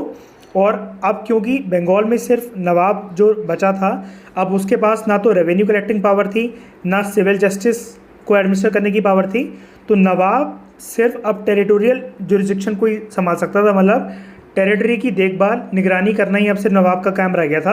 अब रेवेन्यू को कलेक्ट करने का काम और सिविल जस्टिस को देखने का काम बंगाल में ईस्ट इंडिया कंपनी के पास आ चुका था बैटल ऑफ बक्सर को जीतने के बाद। तो ऐसा कहा जाता है कि डबल एडमिनिस्ट्रेशन को स्टार्ट करने वाले अगर कोई पर्सन थे तो वो भी रॉबर्ट क्लाइव थे। अब ये जो एक्स्ट्रा चीज़ें अगर लिखी हुई है ना, जैसे बैटल ऑफ बक्सर हो गया, बैटल ऑफ प्लासी हो गया, आरकोट को जीतने के बाद, आरकोट को घेरने के बाद सेकेंड कार्नेटिक वॉर ये जीत गए थे, ये सब देखो मॉडर्न इंडियन हिस्ट्री के कंसेप्ट्स हैं, टॉपिक्स हैं ये उसके, क्योंकि रॉबर्ट क्लाइव के बारे में हमें डिस्कस करना था। और ये एक अच्छी पीडीएफ मेरे को मिली विजन आईएएस की, वहाँ पर ये बहुत अच्छे से एक्सप्लेन कर रखा है। अगर आपको गवर्नर जनरल्स के बारे में जानना है तो शॉर्ट क्लिपिंग्स बना रखी हैं विजन आईएएस ने गवर्नर जनरल्स की। ऐसी और भी अच्छी क्लिपिंग्स है विजन आईएएस की, जैसे क्लासिकल डांसेस जो हो गए, भरतनाट्यम, कुचिपुड़ी, कथकली, इसके बारे में भी शॉर्ट ऐसी वीडियोज़ हैं, तो आप जाकर उसको एक बार यूट्यूब पर देख लो। तो मुझे ये वाली क्लिपिंग इसकी इन्फॉर्मेशन काफ़ी ज़्यादा अच्छी लगी। तो इससे हमने रॉबर्ट क्लाइव के बारे में डिस्कस करा। और फिर से अगर एक बार मैं बोलूँ तो रॉबर्ट क्लाइव कौन थे? He was the first governor of Bengal. 2 बार बने थे, ठीक है, 57 में भी और 65 में भी। बैटल ऑफ प्लासी को जीतने के बाद 57 में, और बैटल ऑफ बक्सर को जीतने के बाद 65 में, ठीक है। अब चलते हैं आगे। अभी तक हमने कुछ टर्म्स देख ली कि प्रेसिडेंसीज़ का मतलब क्या होता है, हमने ये देखा। उसके बाद हमने देखा कि बंगाल के गवर्नर को ही क्यों गवर्नर जनरल ऑफ बंगाल बनाया जाएगा, इन्हीं की डेजिग्नेशन क्यों? क्योंकि बंगाल की जो कैपिटल थी कलकत्ता, वो उस टाइम पे इंडिया की भी कैपिटल थी, और बंगाल के गवर्नर होना उस टाइम पे बहुत बड़ी बात थी। इनको इंडिया के वाइसरॉय की तरह समझा जाता था। उसके बाद हमने ये भी देखा कि बॉम्बे, मद्रास और बंगाल प्रेसिडेंसीज़ की क्या रेलेवेंस थी, इन्हीं तीनों प्रेसिडेंसीज़ का नाम यहाँ पर क्यों आ रहा है। अब हम लोग ये देखते हैं कि जब बंगाल के गवर्नर जनरल ऑफ बंगाल बन जाएंगे तो इनकी पावर्स में क्या क्या चेंजेस आएंगे, साथ ही इनके साथ एक एग्जीक्यूटिव काउंसिल क्रिएट करी जाएगी। तो ये एग्जीक्यूटिव काउंसिल क्या है, तो गवर्नर जनरल और एग्जीक्यूटिव काउंसिल के बारे में जानने से पहले हमें नीचे ईस्ट इंडिया कंपनी की एक गवर्निंग बॉडी थी जिसका नाम था कोर्ट ऑफ डायरेक्टर्स। पहले हम कोर्ट ऑफ डायरेक्टर्स के बारे में जानेंगे, फिर आपको ऑटोमेटिकली ये जो ऊपर वाला कंसेप्ट है एग्जीक्यूटिव काउंसिल का, ये समझ में आ जाएगा। क्यों? क्योंकि कोर्ट ऑफ डायरेक्टर्स ही अपॉइंट करते थे, वही सिलेक्ट करते थे एग्जीक्यूटिव काउंसिल के मेंबर्स को। तो गवर्नर जनरल ऑफ बंगाल के साथ जो एग्जीक्यूटिव काउंसिल क्रिएट करी गई थी रेगुलेटिंग एक्ट 1773 में, उन एग्जीक्यूटिव काउंसिल के मेंबर्स को चुनने वाली बॉडी कौन थी, वो थी कोर्ट ऑफ डायरेक्टर्स। तो पहले कोर्ट ऑफ डायरेक्टर्स के बारे में जानते हैं। वो अपॉइंट करेंगे एग्जीक्यूटिव काउंसिल को, और कितने मेंबर्स एग्जीक्यूटिव काउंसिल में, 4 मेंबर्स के साथ क्रिएट करी जाएगी। और ये इनका काम क्या होगा इन 4 मेंबर्स का, ये गवर्नर जनरल ऑफ बंगाल को हेल्प करेंगे, उनके काम में असिस्ट करेंगे। लेकिन अभी इस सारी चीज़ों को हम लोग कनेक्टेड वे में डिस्कस करते हैं, वरना काफ़ी ज़्यादा कन्फ्यूजन आ जाएगी। तो सबसे पहले आराम से अब हम लोग समझते हैं पहले कि कोर्ट ऑफ डायरेक्टर्स, जिसको गवर्निंग बॉडी भी कहा जाता है ईस्ट इंडिया कंपनी की, इस बॉडी का पर्पस क्या था। तो सिंपल टर्म्स में अगर हम लोग इसको समझें तो यहाँ पर आप देखिए, कोर्ट ऑफ डायरेक्टर्स एक 24 डायरेक्टर्स की ऐसी बॉडी थी जो ईस्ट इंडिया कंपनी के फंक्शंस को एडमिनिस्टर करती थी। ठीक है, मतलब ईस्ट इंडिया कंपनी के को एडमिनिस्टर करने के लिए, उसके फंक्शंस को एडमिनिस्टर करने के लिए एक बॉडी थी जो 24 डायरेक्टर से मिलकर बनी हुई थी। और इसी 24 डायरेक्टर्स से बनी हुई बॉडी को, जो ईस्ट इंडिया कंपनी के अफेयर्स को मैनेज करती थी, उसको एडमिनिस्ट्रेशन में हेल्प करती थी, इसी बॉडी को हम लोग कहते हैं कोर्ट ऑफ डायरेक्टर्स। ठीक है, कोर्ट ऑफ डायरेक्टर्स, ये जो 24 डायरेक्टर्स थे कोर्ट ऑफ डायरेक्टर्स के अंदर, ये इनको कौन इलेक्ट करते थे, ये इनको इलेक्ट करते थे कंपनी के शेयर होल्डर्स एनुअली। ठीक है, मतलब ईस्ट इंडिया कंपनी में कुछ शेयर होल्डर्स थे, हमने देखा एक प्राइवेट कंपनी थी, तो कुछ जो अमीर लोग थे इंग्लैंड के, वो इस कंपनी के अंदर शेयर होल्डर्स थे। इन शेयर होल्डर्स को हम लोग एक टर्म से जानते हैं, कोर्ट ऑफ प्रोप्राइटर्स। ठीक है, court of proprietors east India Company के शेयर होल्डर्स थे, और यही court of proprietors court of directors को चुनते थे। ठीक है, तो सिंपल सा मीनिंग अगर हम लोग यहाँ पर डिस्कस करें, court of proprietors court of directors को इलेक्ट करते थे, उनकी इलेक्शंस करवाते थे, और ईस्ट इंडिया कंपनी की जो कोर्ट ऑफ डायरेक्टर्स की बॉडी थी 24 डायरेक्टर्स, ये इनको सिलेक्ट करने का काम कोर्ट ऑफ प्रोप्राइटर्स के द्वारा ही करा जाता था। ठीक है, या अगर हम लोग दूसरे लैंग्वेज में बोले अगर हम लोग, तो court of directors were selected by court of proprietors. ठीक है, तो ये हमने देख लिया कोर्ट ऑफ डायरेक्टर्स क्या है। तो ईस्ट इंडिया कंपनी की जो कोर्ट ऑफ डायरेक्टर्स थी, ये जो बॉडी थी, इसका काम क्या था, it was a administrative wing of East India Company. और दूसरी बात, ये एक ईस्ट इंडिया कंपनी की गवर्निंग बॉडी भी मानी जाती है। ठीक है, ईस्ट इंडिया कंपनी को चलाने वाली अगर कोई बॉडी थी तो ये गवर्निंग बॉडी थी। यहाँ पर देखो लिखा भी हुआ है, डे टू डे फंक्शनिंग जो ईस्ट इंडिया कंपनी की थी, वो कोर्ट ऑफ डायरेक्टर्स की जो कमिटीज़ थी उसी के थ्रू कंडक्ट करी जाती थी day to day functioning East India Company की। तो ये तो हमने जान लिया कोर्ट ऑफ डायरेक्टर्स के बारे में कि ये एक गवर्निंग बॉडी थी जो ईस्ट इंडिया कंपनी को चलाती थी। हम जब रेगुलेटिंग एक्ट 1773 का बैकग्राउंड पढ़ रहे थे कि किस कंडीशंस में रेगुलेटिंग एक्ट 1773 आया, तो हमने क्या पढ़ा था, याद करो, कि ईस्ट इंडिया कंपनी में बहुत ज़्यादा करप्शन आने लगी थी, और इसी वजह से तो ये एक्ट आया था, मतलब 1773 का एक्ट इसी वजह से तो आया था कि ईस्ट इंडिया कंपनी में बहुत ज़्यादा करप्शन होने लगी थी। इसी करप्शन को दूर करने के लिए अब क्या होने लगा, ईस्ट इंडिया कंपनी के स्ट्रक्चर में थोड़े से चेंजेस करे गए। अब ईस्ट इंडिया कंपनी को कंट्रोल करना शुरू करा गया बाय द मोनार्की, और उस टाइम पे इंग्लैंड के जो किंग थे उन्होंने ईस्ट इंडिया कंपनी के ऊपर लगाम लगाना शुरू करी। कैसे? अब जो ये किंग थे, आपका अगर सिंपल टर्म्स में जो क्राउन था इंग्लैंड का, जो मोनार्की थे, किंग या फिर क्वीन थे, तो यहाँ पर तो लिखा हुआ है कि उस टाइम पे किंग थे इंग्लैंड में, तो हम लोग मान लेते हैं, चलो ठीक है कि किंग थे इंग्लैंड में। तो ये जो किंग थे, अब इन्होंने नॉमिनेट करना स्टार्ट करा ईस्ट इंडिया कंपनी के हाई ऑफिशियल्स को, जजेस को, और कोर्ट ऑफ डायरेक्टर्स जो गवर्निंग बॉडी थी ईस्ट इंडिया कंपनी, उसके मेंबर्स को। ठीक है, क्योंकि मेन दिक्कत तो इसी के साथ थी, क्योंकि ये गवर्निंग बॉडी थी ईस्ट इंडिया कंपनी की, और यही बॉडी करप्शन के अंदर बहुत ज़्यादा इन्वॉल्व थी।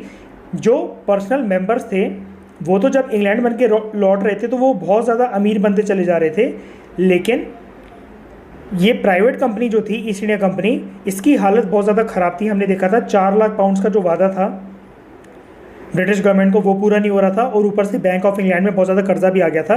तो इसका स्ट्रक्चर तो ब्रिटिश गवर्नमेंट को कैसे भी चेंज करने की ज़रूरत थी। तो क्राउन ने ये जिम्मेदारी ली, ब्रिटिश मोनार्की ने जिम्मेदारी ली कि अब वो लोग ईस्ट इंडिया कंपनी के हाई ऑफिशियल्स को, ईस्ट इंडिया कंपनी के जजेस को, और जो कोर्ट ऑफ डायरेक्टर्स के मेंबर्स हैं, अब क्राउन उनको खुद नॉमिनेट करेगा। अब नॉमिनेट करने की वजह से आप सिर्फ इतना समझ लो कि ईस्ट इंडिया कंपनी की फंक्शनिंग ब्रिटिश गवर्नमेंट की निगरानी के अंदर आ गई। Now British government will oversee the functioning of the East India Company, और ईस्ट इंडिया कंपनी की फंक्शनिंग किसके साथ रिलेट करके मानी जाती है कि कोर्ट ऑफ डायरेक्टर्स की अगर फंक्शनिंग है तो वही फंक्शनिंग है ईस्ट इंडिया कंपनी की। अब क्योंकि कोर्ट ऑफ डायरेक्टर्स के मेंबर्स को नॉमिनेट करा जा रहा है directly by the king of England, तो ये मान लिया जाता है कि ईस्ट इंडिया कंपनी अब क्राउन की निगरानी में आ चुकी थी। अब उसके मेंबर्स उस हद तक करप्शन नहीं कर सकते थे जितनी पहले हो रही थी। ब्रिटिश गवर्नमेंट ने और किस तरीके से कंट्रोल करा ईस्ट इंडिया कंपनी की एक्टिविटीज़ को, क्योंकि अभी इसी कंटेक्स्ट में बात हो रही है, तो हम लोग पहले ये वाले पॉइंट्स डिस्कस कर लेते हैं। कैसे कंट्रोल करा ब्रिटिश गवर्नमेंट ने ईस्ट इंडिया कंपनी की एक्टिविटीज़ को? तो देखो, ईस्ट इंडिया कंपनी के सर्वेंट्स को ये प्रोहिबिट करा गया, उनके ऊपर रोक लगा दी गई, प्रोहिबिशन लगा दी गई कि अब वो किसी भी प्राइवेट ट्रेड में एंगेज नहीं हो सकते हैं। दूसरा, यहाँ पर रहने वाले जो लोकल इनहेबिटेंट्स हैं, नेटिव्स का मतलब होता है मूल निवासी, जो लोकल पीपल हैं, आप उनसे ना तो प्रेजेंट्स लोगे, ना ही किसी तरह की ब्राइब लोगे, रिश्वत नहीं लोगे, और आप किसी तरह का गिफ्ट एक्सेप्ट नहीं करोगे कोई भी उनका काम करवाने के लिए। इससे एक तो क्या होता है कि ब्रिटिशर्स की जो प्रेस्टीज है वो कम होती है, और दूसरा कुल मिलाकर बात ये थी, ईस्ट इंडिया कंपनी में करप्शन थी, तो उस करप्शन को एंड करने के लिए ये स्टेप्स लिए गए। तो पहला कौन सा स्टेप लिया ब्रिटिश गवर्नमेंट ने ईस्ट इंडिया कंपनी की एक्टिविटीज़ को कंट्रोल करने के लिए, कि ईस्ट इंडिया कंपनी के सर्वेंट्स को प्रोहिबिट करा गया that they cannot engage in any private trade. मतलब प्राइवेट ट्रेड का मतलब है कि खुद से कुछ एक जैसे सपोज करो ये एक बैग पड़ा हुआ है बहुत बड़ा सा, ठीक है, और यहाँ पर कुछ स्पाइसेस हैं, इस बैग के अंदर कुछ स्पाइसेस हैं। अब ऐसा नहीं है स्पाइसेस ये एक पर्टिकुलर कंट्री है कि कोई देख नहीं रहा, तो कुछ ईस्ट इंडिया कंपनी के सर्वेंट से मिलके इस बैग को बेच दिया स्पाइसेस के, और खुद पूरा का पूरा प्रॉफिट खा लिया। तो अब ऐसी चीज़ नहीं हो सकती थी, प्राइवेट ट्रेड नहीं हो सकता था। आपको एक एक ट्रेड की डिटेल, रेवेन्यू की डिटेल आपको अब रिपोर्ट करनी थी। दूसरा, आप किसी भी तरह का कोई गिफ्ट या फिर रिश्वत नहीं ले सकते हो यहाँ के रहने वाले लोगों से या लोकल रीजन्स के लोगों से, अगर आपको अपनी एक्टिविटीज़ को कंडक्ट करना है। अब ये वाला पॉइंट अगर हम लोग देखें, ब्रिटिश गवर्नमेंट ने एक और तरीके से ईस्ट इंडिया कंपनी की एक्टिविटीज़ को कंट्रोल करना स्टार्ट करा। कैसे? कोर्ट ऑफ डायरेक्टर्स को अब ये बोल दिया गया, और कोर्ट ऑफ डायरेक्टर्स कौन थे? गवर्निंग बॉडी थी कंपनी की। अब उनको ये बोल दिया गया कि आप अपने revenue details, civil matter details और मिलिट्री डिटेल्स आप हमसे शेयर करोगे, ठीक है। तो ये 3 वर्ड्स आप याद रखना, इसके ऊपर क्वेश्चन बन सकता है। रेवेन्यू मैटर्स, सिविल मैटर्स और मिलिट्री मैटर्स से रिलेटेड जितनी भी इंफॉर्मेशन थी, तो कोर्ट ऑफ डायरेक्टर्स को ये बोला गया, जो गवर्निंग बॉडी थी ईस्ट इंडिया कंपनी की, कि आपको रेवेन्यू मैटर्स, सिविल मैटर्स और मिलिट्री मैटर्स से रिलेटेड जितनी भी इंफॉर्मेशन है, अब वो ब्रिटिश गवर्नमेंट को डायरेक्टली आपको रिपोर्ट करनी है।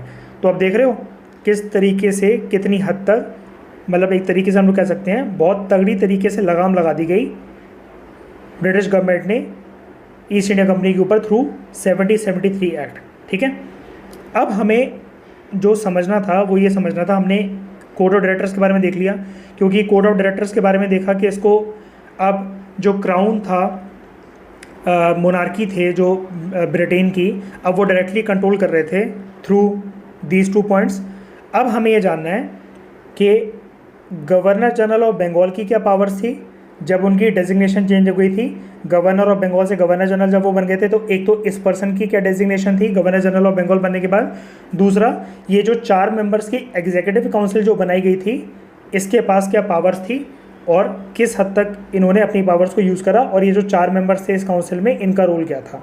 तो एक बारी अब ऊपर वाले पॉइंट को डिस्कस करते हैं।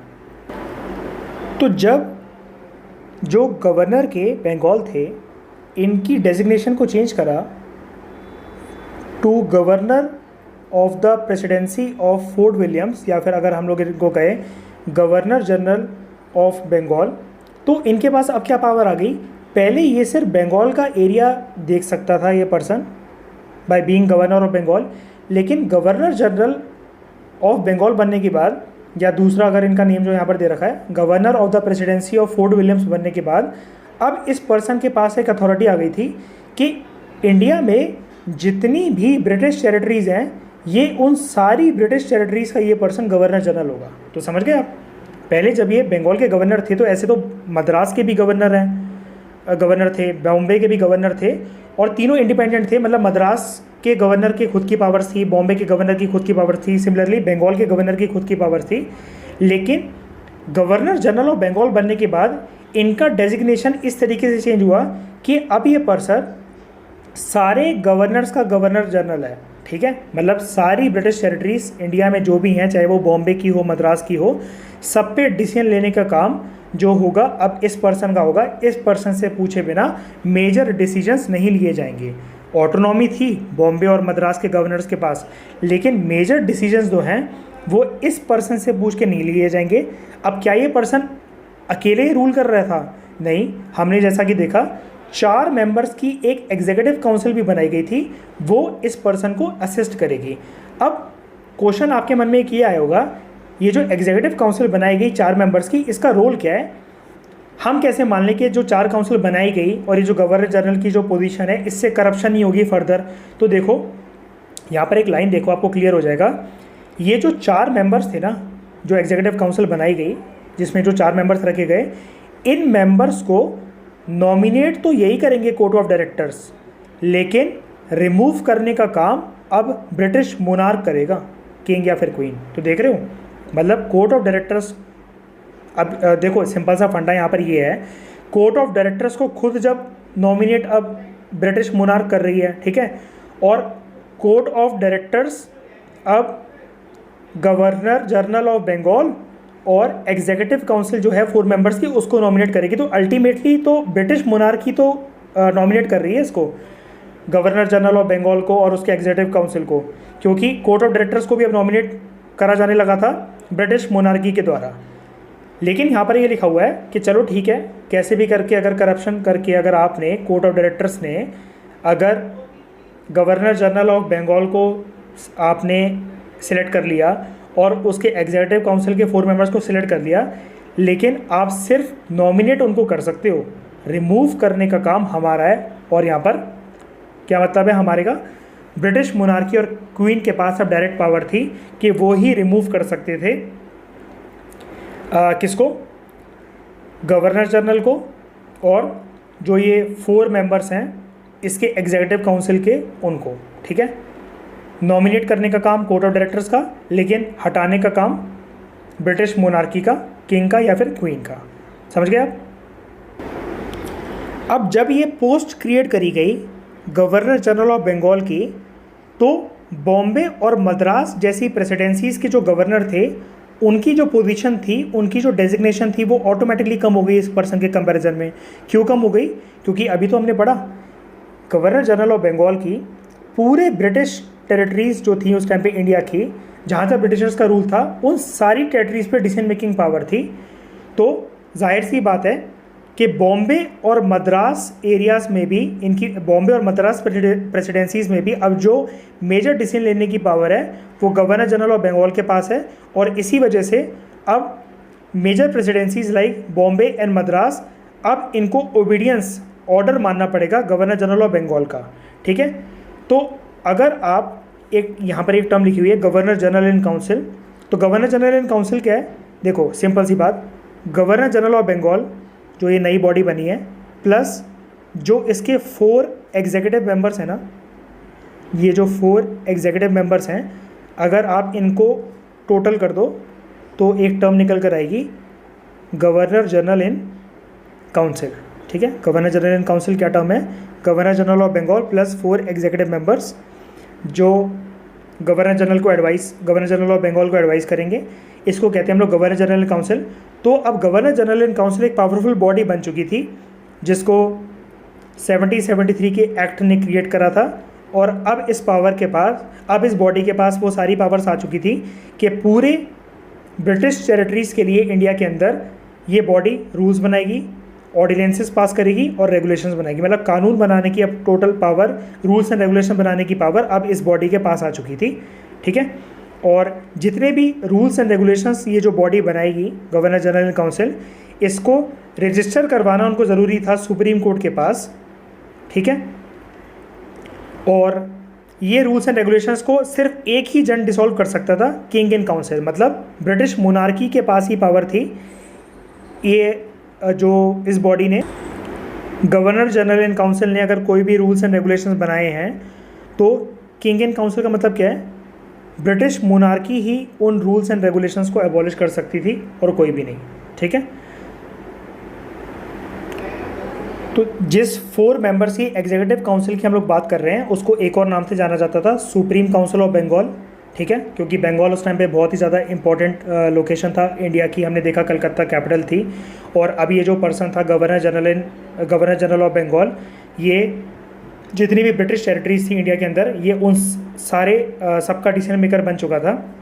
तो यहाँ पर देखो जो मैंने आपको चीज़ बताई थी, गवर्नर जनरल और जो 5 मेंबर्स थे टोटल, 5 मेंबर्स कौन, एक तो गवर्नर जनरल ऑफ बंगाल खुद प्लस 4 एग्जीक्यूटिव मेंबर्स, मतलब सुप्रीम काउंसिल ऑफ बंगाल के जो मेंबर्स थे टोटल देखो 5 हो गए ना, गवर्नर जनरल एक तो खुद और जो 4 मेंबर्स हैं, इनको अपॉइंट कौन करेगा, they were appointed by court of directors, ठीक है। और कोर्ट ऑफ डायरेक्टर्स मतलब governing body East India Company की, वही इनको अपॉइंट करेगी।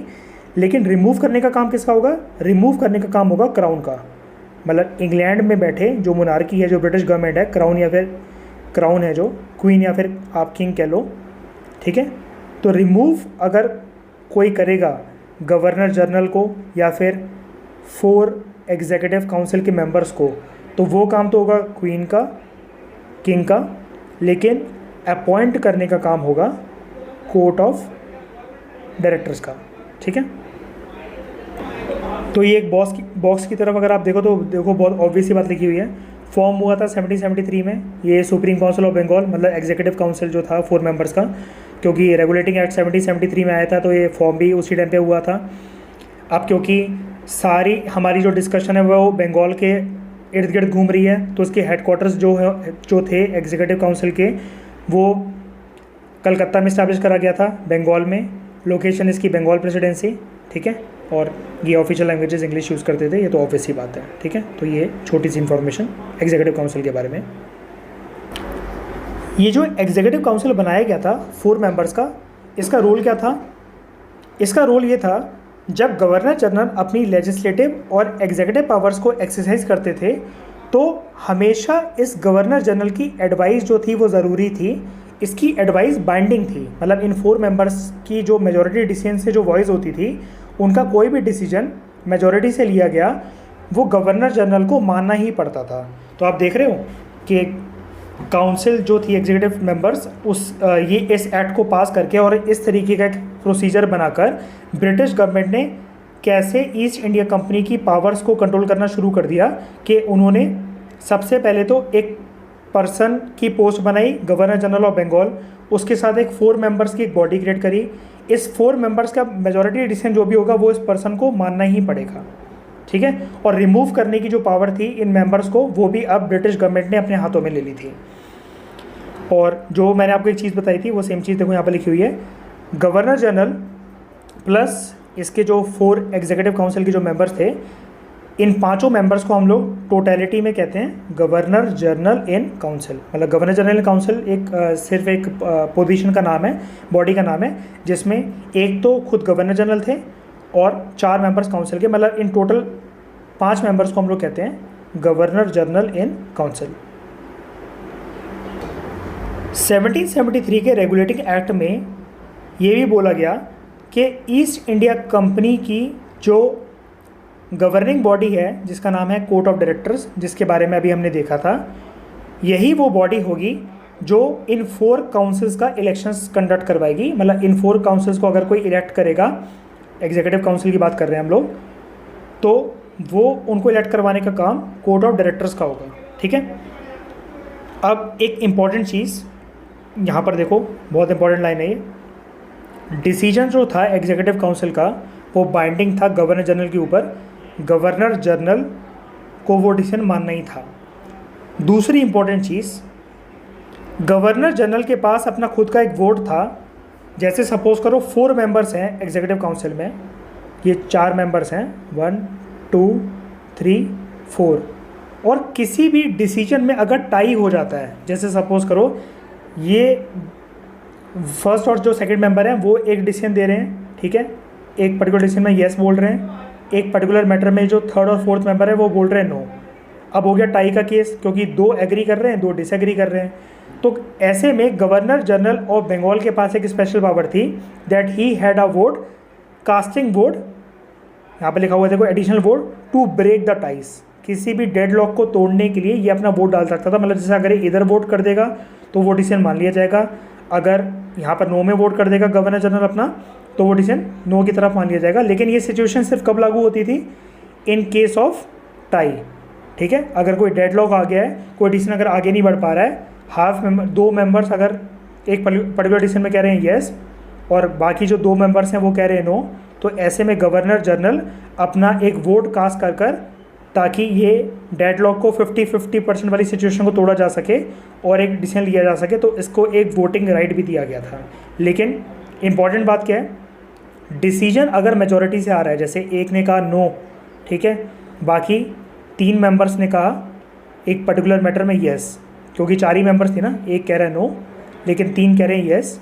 अब ये हो गया मेजॉरिटी डिसीजन। इस मेजॉरिटी डिसीजन को गवर्नर जनरल ऑफ बंगाल को मानना ही पड़ेगा। The decision of the council was binding on the governor general. ठीक है, गवर्नर जनरल ऑफ बंगाल और एग्जीक्यूटिव काउंसिल की अगर हम लोग बात करें, उनके पावर्स की बात करें, तो उनके पास इस एक्ट के पास होने के बाद एडिशनल पावर्स आ गई थी फॉरेन अफेयर्स से रिलेटेड और डिफेंस मैटर से रिलेटेड। कैसे, ये क्या है दोनों पावर्स, फॉरेन अफेयर्स और डिफेंस वाली?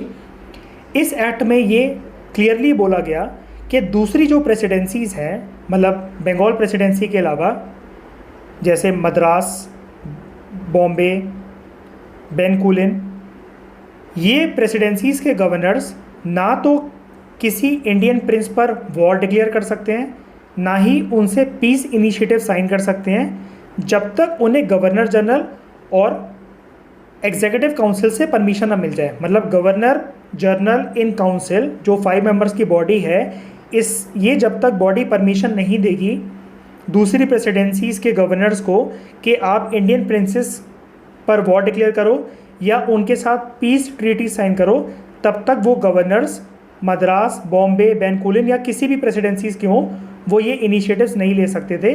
तो फॉरेन अफेयर्स और डिफेंस रिलेटेड मैटर्स जो पावर्स थी वो भी इस बॉडी के पास आ गई, गवर्नर जनरल और एग्जीक्यूटिव काउंसिल, या अगर हम लोग बोले काउंसिल ऑफ फोर्ट विलियम्स। ठीक है, क्योंकि ये बंगाल में सिचुएटेड थी तो फोर्ट विलियम्स की बात हो रही है।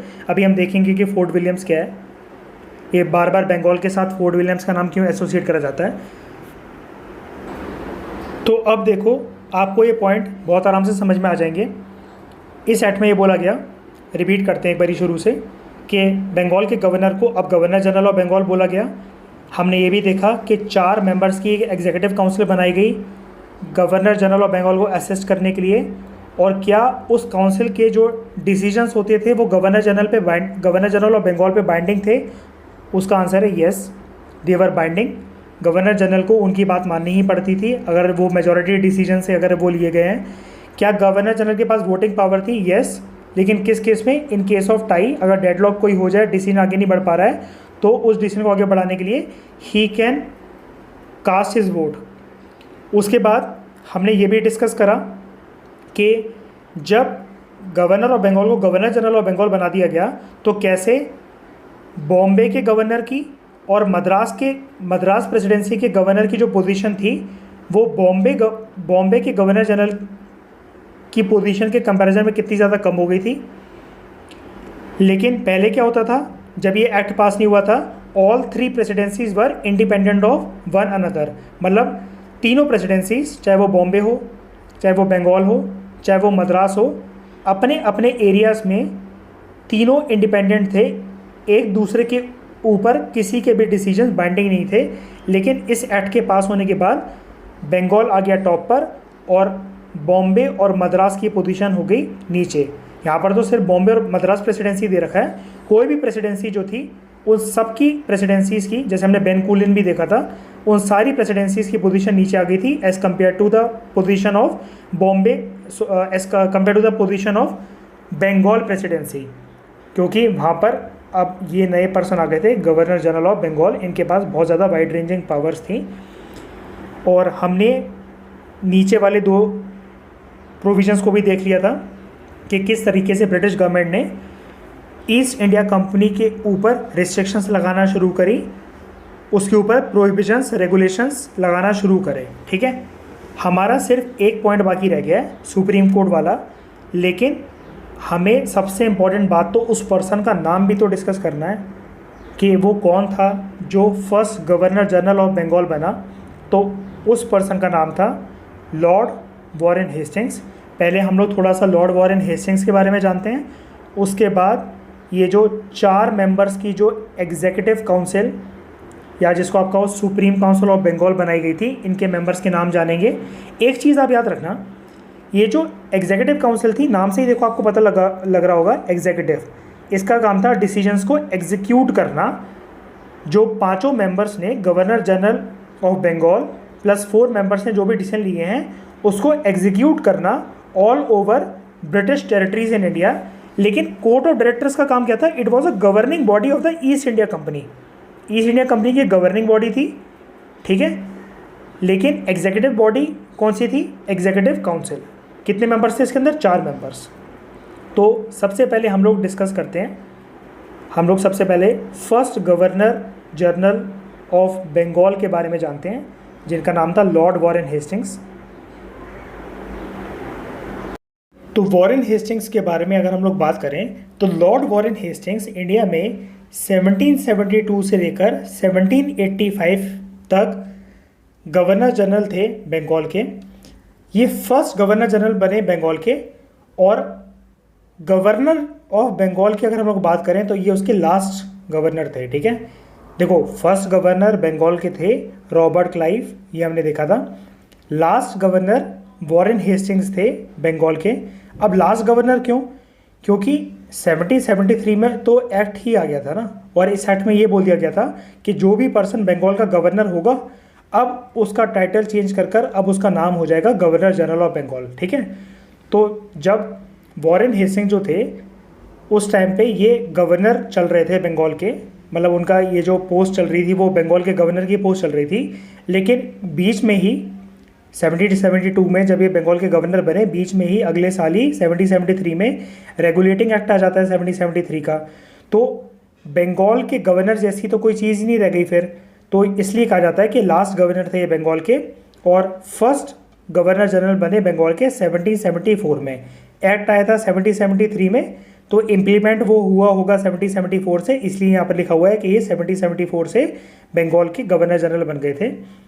ये इकलौते ऐसे गवर्नर जनरल थे जिनके अगेंस्ट इम्पीचमेंट प्रोसीडिंग्स चली थी कोर्ट में इंग्लैंड में, ठीक है। उसका रीज़न देखो क्या था, छोटा सा अगर मैं आपको कुछ अगर यहाँ पर बताऊँ डिटेल में ना जाते हुए। जो एग्जीक्यूटिव काउंसिल थी ना, देखो 4 मेंबर्स की, हमने डिस्कस करा था कि उसके डिसीजंस बाइंडिंग थे। जो ये मेंबर्स डिसीजन देंगे तो गवर्नर जनरल ऑफ बंगाल को मानने ही पड़ेंगे। लेकिन इस एग्जीक्यूटिव काउंसिल में इस एग्जीक्यूटिव काउंसिल के बीच में और गवर्नर जनरल ऑफ बंगाल के बीच में, वॉरेन हेस्टिंग्स के बीच में कुछ कन्फ्लिक्ट्स पैदा हो गए थे। अब उन्हीं कन्फ्लिक्ट्स के चलते कुछ सुप्रीम कोर्ट, जो इंग्लैंड के कोर्ट थे, वहाँ पर कंप्लेंट्स फाइल करी गई। इवन इंडिया के सुप्रीम कोर्ट में इनका केस लेकर जाया गया। अब जब ये कन्फ्लिक्ट चले तो वॉरेन हेस्टिंग्स को ब्रिटिश गवर्नमेंट ने बुलाया इंग्लैंड, और वहाँ पर ऑफिशियल तरीके से कोर्ट में इनके खिलाफ प्रोसीडिंग्स चली। इनको बहुत सारी चीज़ों के लिए गिल्टी ठहराया गया, करप्शन के चार्जेस भी लगे थे इनके ऊपर। इसलिए यहाँ पर कहा गया है, देखो ये यहाँ से क्वेश्चन बन सकता है, ओनली गवर्नर जनरल थे जिनके खिलाफ इंग्लैंड में कोर्ट में प्रोसीडिंग्स चली, इम्पीचमेंट प्रोसीडिंग्स चली, इनको हटाने के लिए प्रोसीडिंग्स चली। इनके पीरियड को कहा जाता है ट्रायल एंड एरर पीरियड। देखो ट्रायल एंड एरर का वैसे तो मतलब होता है तब तक आप वो मीन्स एंड मेथड्स ट्राई करते जाओ जब तक आपको सक्सेस नहीं मिलती है, उसको हम लोग कहते हैं ट्रायल एंड एरर मेथड। मतलब रुकना नहीं, जब तक आपको सक्सेस नहीं मिलती है उसको हम लोग कहते हैं ट्रायल एंड एरर मेथड। तो इनके पीरियड को ट्रायल एंड एरर मेथड देखो इम्पीचमेंट के कंटेक्स्ट में बोला जाता है। क्यों बोला जाता है? देखो मैं आपको एक बात बताता हूँ।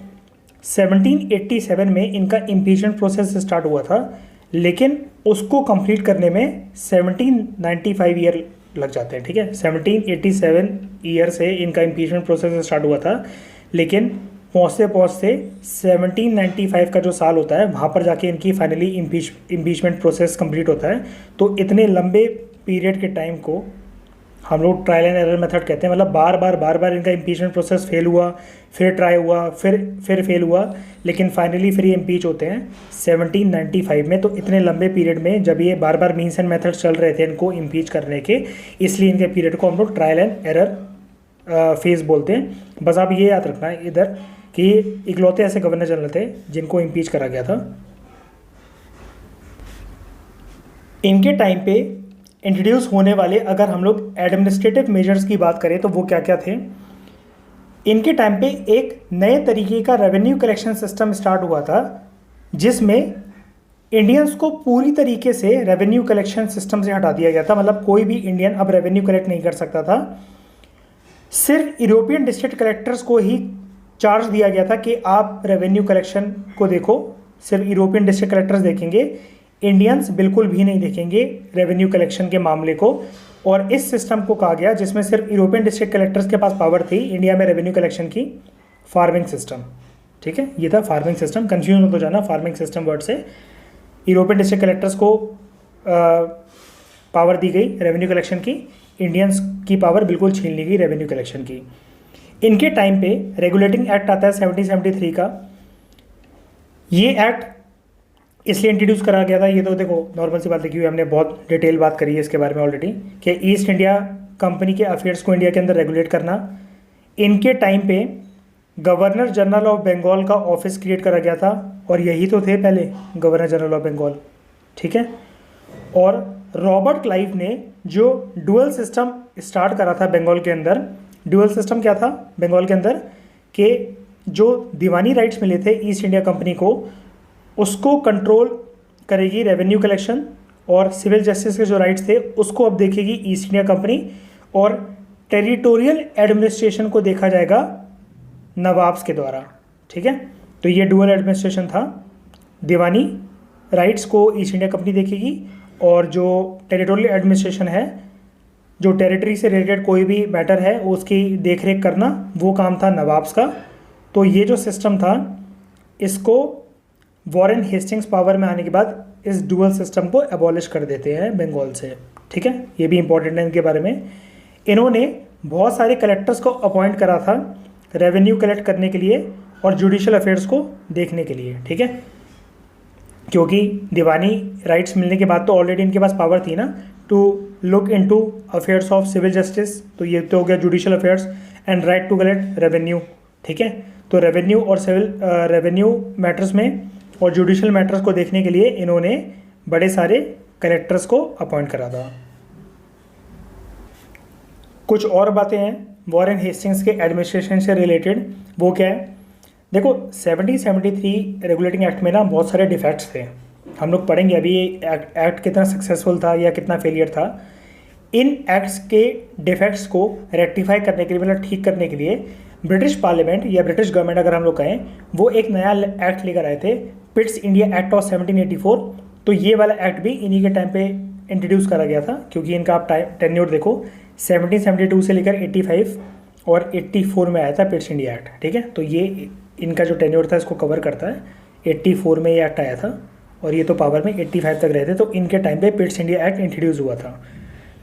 इन्होंने बोर्ड ऑफ कंट्रोल को स्टैब्लिश करा था ब्रिटेन के अंदर ईस्ट इंडिया कंपनी के अफेयर्स को देखने के लिए। तो हम जानते हैं जो ईस्ट इंडिया कंपनी की जो बॉडी थी, कोर्ट ऑफ डायरेक्टर्स, इसके पास ना देखो पहले दोनों फंक्शंस थे, कमर्शियल फंक्शंस भी थे और पॉलिटिकल फंक्शंस भी थे। लेकिन पिट्स इंडिया एक्ट जब पास होता है 1784 में, तो एक ही नई बॉडी इस्टेब्लिश करी जाती है, बोर्ड ऑफ कंट्रोल। ठीक है, इसको इस्टेब्लिश किसने करा था? इसको इस्टेब्लिश वॉरेन हेस्टिंग्स ने करा था। इस बॉडी की इस्टेब्लिशमेंट के बाद जो हम लोग कह रहे हैं, ये जो कमर्शियल फंक्शंस थे, कमर्शियल फंक्शंस दे दिए गए कोर्ट ऑफ डायरेक्टर्स को, और जो पॉलिटिकल फंक्शंस थे वो दे दिए गए बोर्ड ऑफ कंट्रोल को। ये जो नई वाली बॉडी थी, इसको अब मिल गए पॉलिटिकल फंक्शंस, और पुरानी वाली बॉडी जो कोर्ट ऑफ डायरेक्टर्स थी उसने मैनेज करे पॉलिटिकल फंक्शंस। ठीक है, तो ये जो हम लोग बात कर रहे हैं कि पिट्स इंडिया एक्ट के बाद पॉलिटिकल फंक्शंस को कंट्रोल करने वाली जो बॉडी आई, उस बॉडी का नाम था बोर्ड ऑफ कंट्रोल, और उस बॉडी को वॉरेन हेस्टिंग्स ने ही इस्टेब्लिश करा था। उसके बाद हम ये तो जानते ही हैं कि जब ये पिट्स 1773 का रेगुलेटिंग एक्ट जब ये पास हो गया था, तो उसके बाद जो प्रेसिडेंसीज थी बॉम्बे की और मद्रास की, वो सबऑर्डिनेट हो गई थी, मतलब छोटी हो गई थी उनकी position as compare to the presidency of Bengal. क्यों? क्योंकि बंगाल की प्रेसिडेंसी में now there was a new person, governor general of Bengal, और इसकी पोजीशन काफ़ी ज़्यादा ऊपर थी as compare to the governors of other presidencies like Bombay या फिर मद्रास। वॉरेन हेस्टिंग्स के टाइम पे क्या क्या जुडिशियल मेजर्स लिए गए? तो इनके टाइम पे हर एक डिस्ट्रिक्ट में एक तो सिविल कोर्ट इस्टेब्लिश करा गया, दूसरा क्रिमिनल कोर्ट्स इस्टेब्लिश करे गए। सिविल कोर्ट्स सिविल जस्टिस को देखने के लिए, और क्रिमिनल कोर्ट्स क्रिमिनल केसेस को देखने के लिए। ठीक है, ये दोनों कोर्ट्स हर एक डिस्ट्रिक्ट में इस्टेब्लिश करे गए, और एक सुप्रीम कोर्ट भी इस्टेब्लिश करा गया, जो पूरी कंट्री का एक कोर्ट था सबसे टॉप का, सुप्रीम कोर्ट। ये इस्टेब्लिश कहाँ करा जाता है? ये इस्टेब्लिश करा जाता है कलकत्ता के अंदर 1774 के अंदर। और यही वाला प्रोविज़न जो हमें डिस्कस करना था वो लक्ष्मीकांत के अंदर, एक जो हमारा प्रोविज़न बाकी रह गया था, तो वो चीज़ भी हमारी यहाँ से कवर हो गई। कलकत्ता के अंदर 1774 में पहला सुप्रीम कोर्ट इस्टेब्लिश करा गया, वो भी इन्हीं के टाइम पे करा गया था, वॉरेन हेस्टिंग्स के टाइम पे। एजुकेशनल रिफॉर्म्स या फिर एजुकेशनल मेजर्स क्या क्या लिए गए इनके टाइम पे, वॉरेन हेस्टिंग्स के टाइम पे? तो देखो, सबसे पहला तो है इस्लामिक स्टडीज़ को प्रमोट करने के लिए ईस्ट इंडिया कंपनी ने 1781 में पहला एजुकेशनल इंस्टीट्यूट इस्टेब्लिश करा इस्लामिक स्टडीज़ को प्रमोट करने के लिए, जिसका नाम था कलकत्ता मदरसा। ठीक है, तो कलकत्ता मदरसा एक इस्लामिक स्टडीज़ को प्रमोट करने वाला पहला ऐसा एजुकेशनल इंस्टीट्यूशन था जिसको ईस्ट इंडिया कंपनी ने इस्टेब्लिश करा 1781 में। दूसरा रिफॉर्म इनके टाइम पे क्या लिया गया? एशियाटिक सोसाइटी ऑफ बंगाल को इस्टेब्लिश करा गया विलियम जोन्स के साथ मिलकर। किस लिए? मतलब विलियम जोन्स ने, ये जो ब्रिटिशर्स थे, इन्होंने एशियाटिक सोसाइटी ऑफ बंगाल को इस्टेब्लिश करा इंडिया के कल्चर को समझने के लिए। और कब ये सोसाइटी इस्टेब्लिश हुई थी? 1784 में। इनके टाइम पे पहली बार जो हिंदू रिलीजन की एक बहुत ही ज़्यादा पवित्र मानी जाने वाली, पायस माने जाने वाली जो बुक है श्रीमद् भगवद गीता, उसका पहली बार इंग्लिश में ट्रांसलेशन हुआ। तो फर्स्ट इंग्लिश ट्रांसलेशन जो भगवद गीता का होता है वो भी वॉरेन हेस्टिंग्स के टेन्योर में होता है। प्रेस रिलेटेड, न्यूज़पेपर रिलेटेड जो रिफॉर्म्स लिए गए इनके टाइम पे, वो क्या क्या लिए गए? वो लिया गया, सबसे ड्रास्टिक रिफॉर्म था पहला इंग्लिश न्यूज़पेपर बंगाल गैजेट। ठीक है, पहला English newspaper Bengal gazette publish होता है इनके टाइम पे। उसके बाद एक्सपेंशनिस्ट पॉलिसी का अगर हम लोग बात करें कि वॉरेन हेस्टिंग्स ने किस तरीके से ब्रिटिश एम्पायर की हेल्प करी कि वो इंडिया में अपनी टेरिटरीज को एक्सपेंड कर सकते हैं, तो वॉरेन हेस्टिंग्स ने, जब वो गवर्नर जनरल ऑफ बंगाल थे, उन्होंने फर्स्ट एंग्लो मराठा वॉर लड़ा था, ठीक है। और फर्स्ट एंग्लो मराठा वॉर कब से लेकर कब तक लड़ा गया था? 1775 से लेकर 1782 के बीच में फर्स्ट एंग्लो मराठा वॉर लड़ा गया था। और इसमें अंग्रेज जो थे, ब्रिटिशर्स जो थे, वो जीत गए थे। और फर्स्ट एंग्लो मराठा वॉर में जो ट्रीटी साइन हुई थी वो हुई थी द ट्रीटी ऑफ सलबाई, ठीक है। ट्रीटी ऑफ सलबाई साइन हुई थी। तो ये सारे अचीवमेंट्स थे वॉरेन हेस्टिंग्स के टाइम पे। कुछ थोड़े और एक्स्ट्रा अचीवमेंट्स की बात करें जो वॉरेन हेस्टिंग्स के टेन्योर पे इंट्रोड्यूस हुए थे ईस्ट इंडिया कंपनी के अंदर, तो वो क्या थे? रेगुलेटिंग एक्ट हम लोगों ने देख लिया। एग्जीक्यूटिव काउंसिल इनके टाइम पे इंट्रोड्यूस हुई थी, इसी एक्ट से इस्टेब्लिश हुई थी। सुप्रीम काउंसिल ऑफ बंगाल आप इसको कहो या फिर एग्जीक्यूटिव काउंसिल, एक ही बात है। 4 मेंबर्स की काउंसिल थी। सुप्रीम कोर्ट इस्टेब्लिश हुआ था कलकत्ता में, हमने ये भी देखा।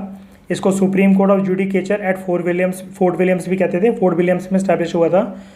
एशियाटिक सोसाइटी ऑफ बंगाल इनके टाइम पे इस्टेब्लिश हुई थी। पिट्स इंडिया एक्ट आया था।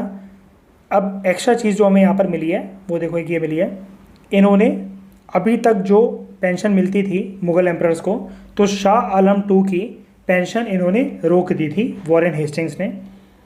डुअल सिस्टम जो चल रहा था बंगाल के अंदर, हमने ये भी देखा, उसको ख़त्म कर दिया था इन्होंने।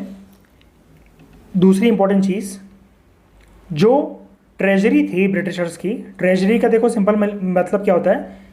ब्रिटिशर्स का एक ऐसा डिपार्टमेंट था, ट्रेजरी का मतलब ये होता है फाइनेंस से रिलेटेड जो डिपार्टमेंट था, जहाँ पर सारे रेवेन्यूज़ रिलेटेड मैटर्स डिसाइड करे जाते हैं। इन्होंने ट्रेजरी को मूव कर दिया था मुर्शिदाबाद से कलकत्ता में। मुर्शिदाबाद भी देखो बंगाल का एक टाउन है।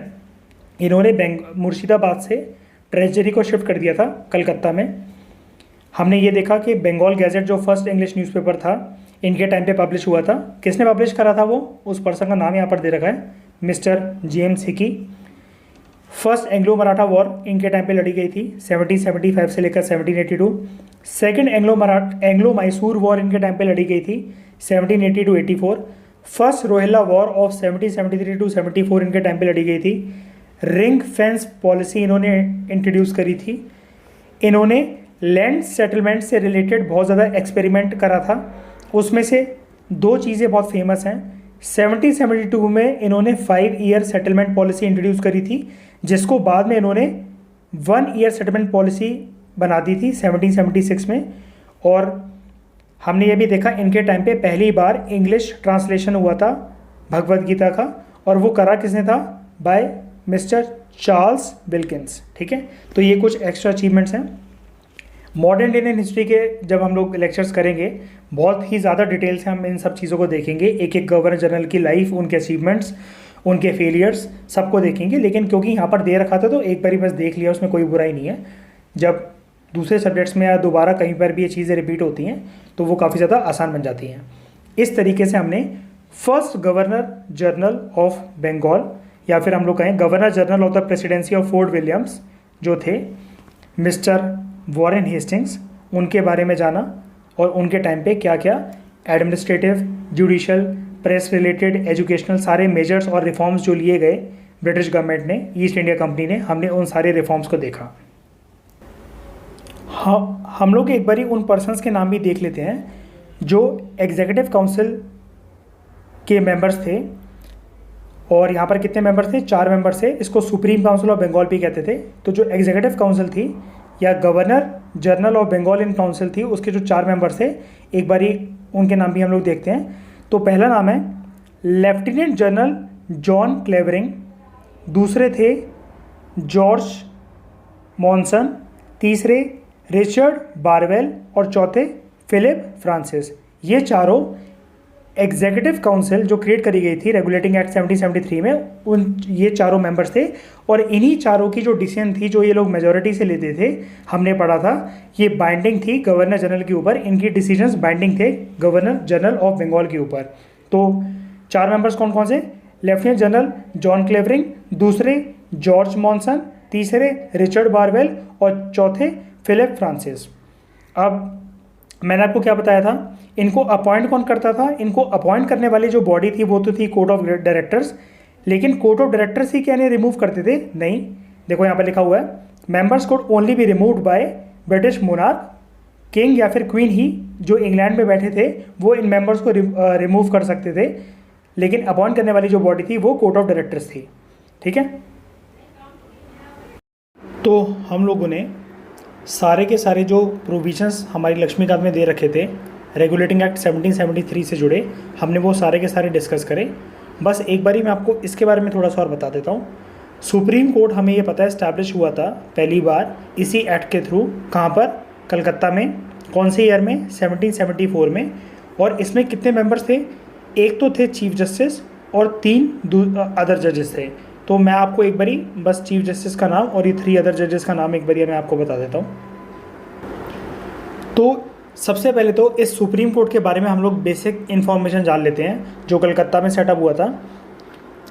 देखो यहाँ पर लिखा हुआ है कि रेगुलेटिंग एक्ट में ये बोला गया था कि सुप्रीम कोर्ट एक इस्टेब्लिश करा जाएगा, और इस सुप्रीम कोर्ट का पूरा नाम क्या था? Supreme court of judicature. ठीक है, सुप्रीम कोर्ट ऑफ जुडिकेचर।